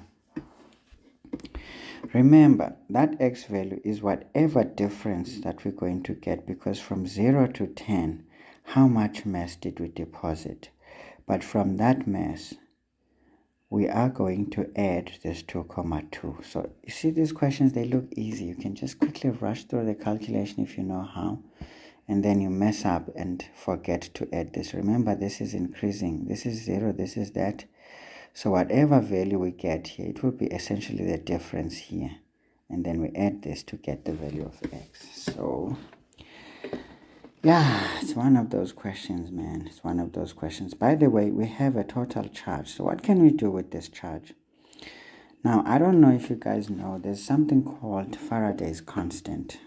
You know, with these redox reactions, you use what we call Faraday's constant. I don't know if you know it, but let's just check if it is here. I mean, we've got standard pressure, standard volume, we've got standard temperature, we charge on an electron, Avogadro's constant, but it says per mole. I think the key here, if it says per mole, we can actually think of a way of combining these two to get something. But Avogadro's constant is basically the product of these two. Not Avogadro's constant, but Faraday's constant. It says how much charge do we get in 1 mole of electrons. Okay, in 1 mole of electrons. So it's going to be the charge on an electron multiplied by the Avogadro's number, because it gives us the number of atoms there, essentially giving us a charge per mole of electrons. Okay, but there is a constant that is well known. I mean, we're using what is it, 96500, something like that. It's close to that. So sometimes you have to round off, because I mean some formulae are modified. But let's find out what we can do. First of all, so 9,2,3. So first of all, we know that, okay, all right, what in 1 mole of electrons, this gives us how much charge? 1 mole of an electron gives us 9,6,500. Sometimes they use 9,6,4,5,8. Is it so? 4,8. No. It's 4,8,5. I'm not too sure about this one, but yeah, I think I remember this one. So 1 mole of an electron gives us this amount of coulombs of charge. So meaning per mole, we get these coulombs per mole. And what is that? This is Avogadro's number. Okay. All right. Okay. So now, what am I saying when I'm lying?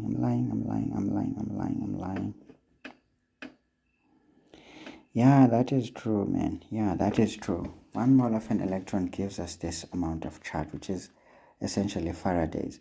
So Faraday's is usually capital letter F. So this is Faraday's constant, which itself you can take the charge on an electron and you multiply with Avogadro's constant. This also gives you a value of that one. So you can decide to do this. You calculate it, or if you remember these constants, if you've been told, you can either use it or that. It's one and the same thing. Okay, that is key, guys. And then what do we want? We already know the number of charge, so we can say therefore the number of moles of electrons here is going to be the charge of an electron, which is 90,000. I'm just moving fast here, guys. Okay, maybe let's just be a bit more systematic and more nicely. The number of moles of electrons here that are involved is what?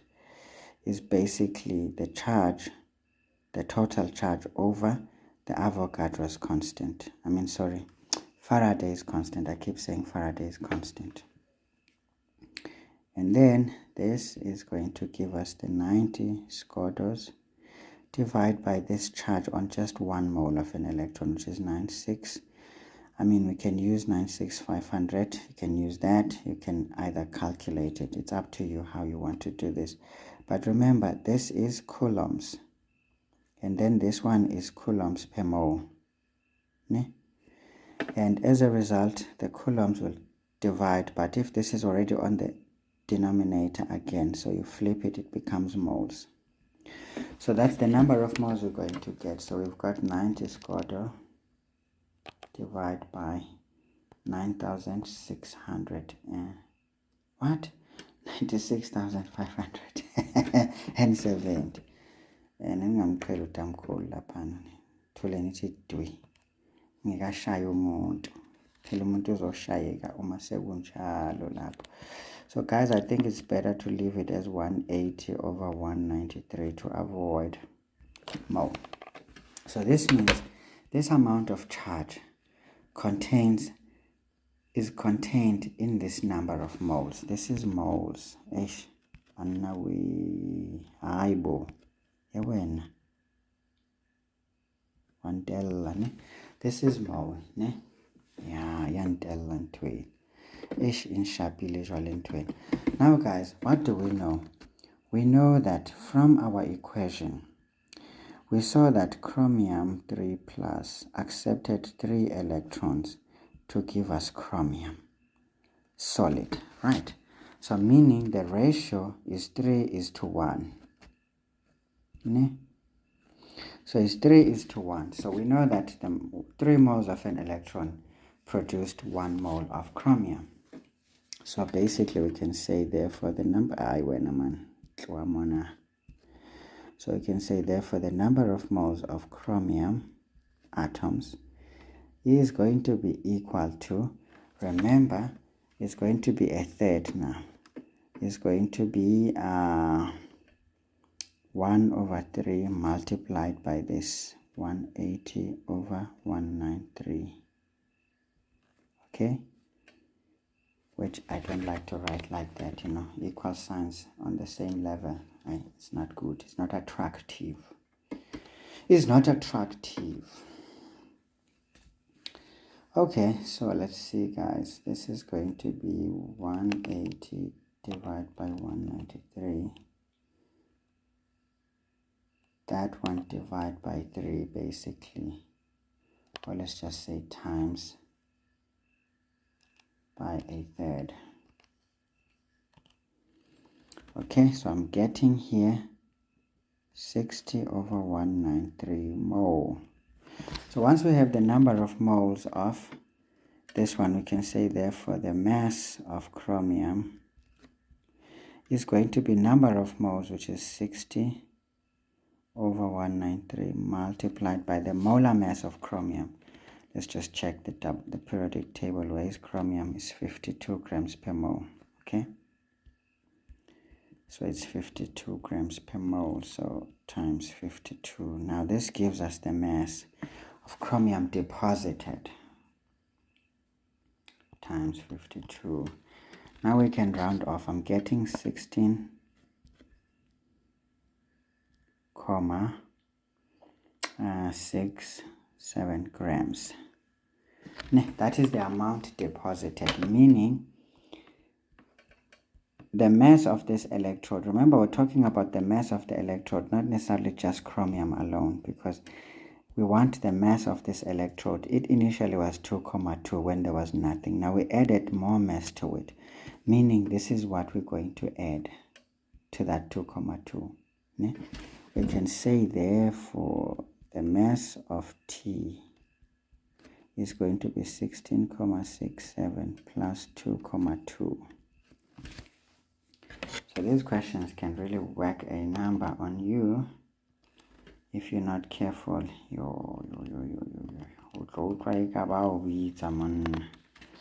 So this is 18,87 grams. Okay, so therefore the mass of T, which we can say therefore X here.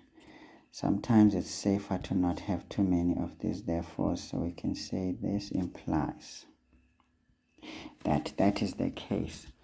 So guys, this is how you would do this one.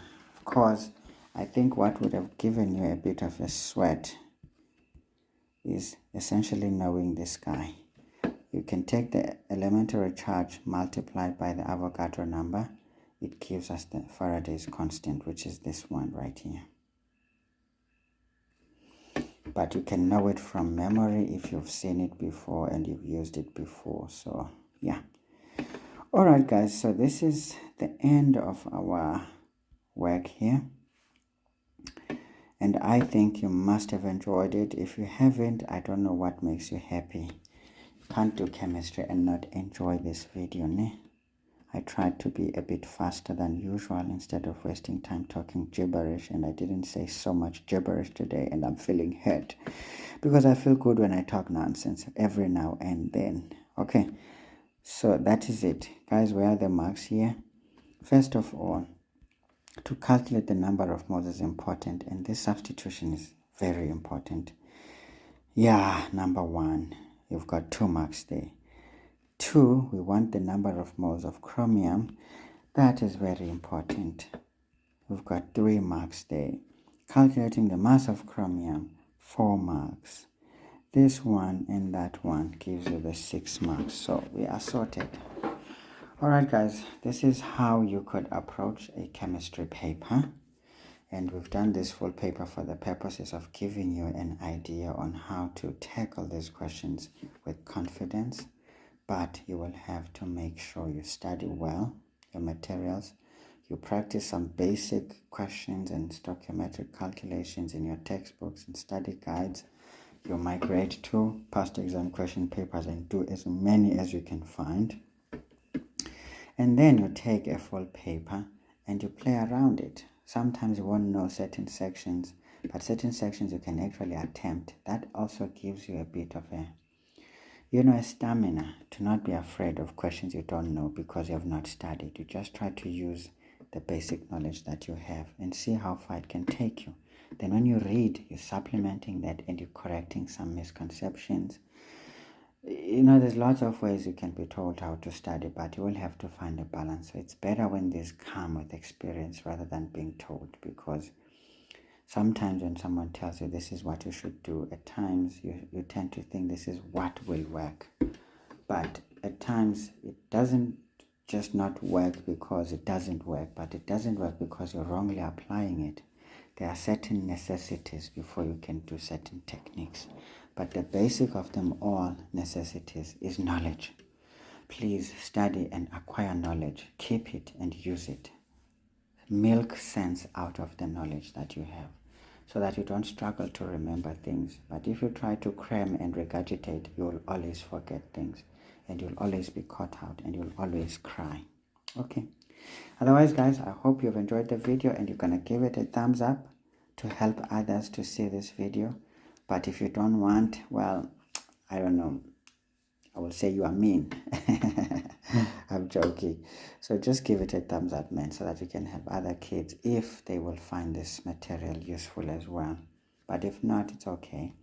2, if you think you want more of these, because I will keep on doing more of these than anything else, then you may consider subscribing into the channel, because there are some videos like this, but you're not gonna see them if you're not subscribed, because it will only show you the popular ones, sometimes the recent ones.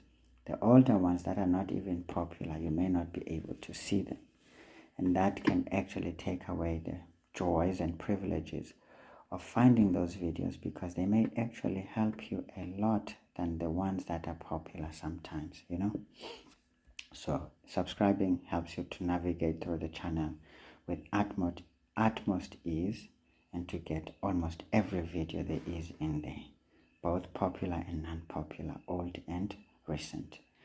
Then you can also hit the notification bell so that every moment a new video is posted into the channel, you can actually know firsthand, and then you can decide to watch at your convenient time. Otherwise, guys, goodbye for now. I'll see you next time. But I have done videos from physics paper 1 to now physics paper 2 for November 2022. I've done maths paper 1 to maths paper 2 for November 2022, because my channel is based on those two subjects. So you have an overview of your entire syllabus for the year. So please try to gauge your progress against these two papers. And if you will, you may want to look at these videos to see exactly the level at which you should be functioning when you're doing at least your trial papers as well as your final. Otherwise, good luck with your school. Learn as much as you can, practice as much as you can, and watch as much as you can. But don't binge on the watching.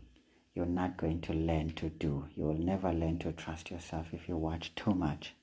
Watch for reference, watch for, extras, watch for confirmation, rather than, just watching and hoping this is going to sit in.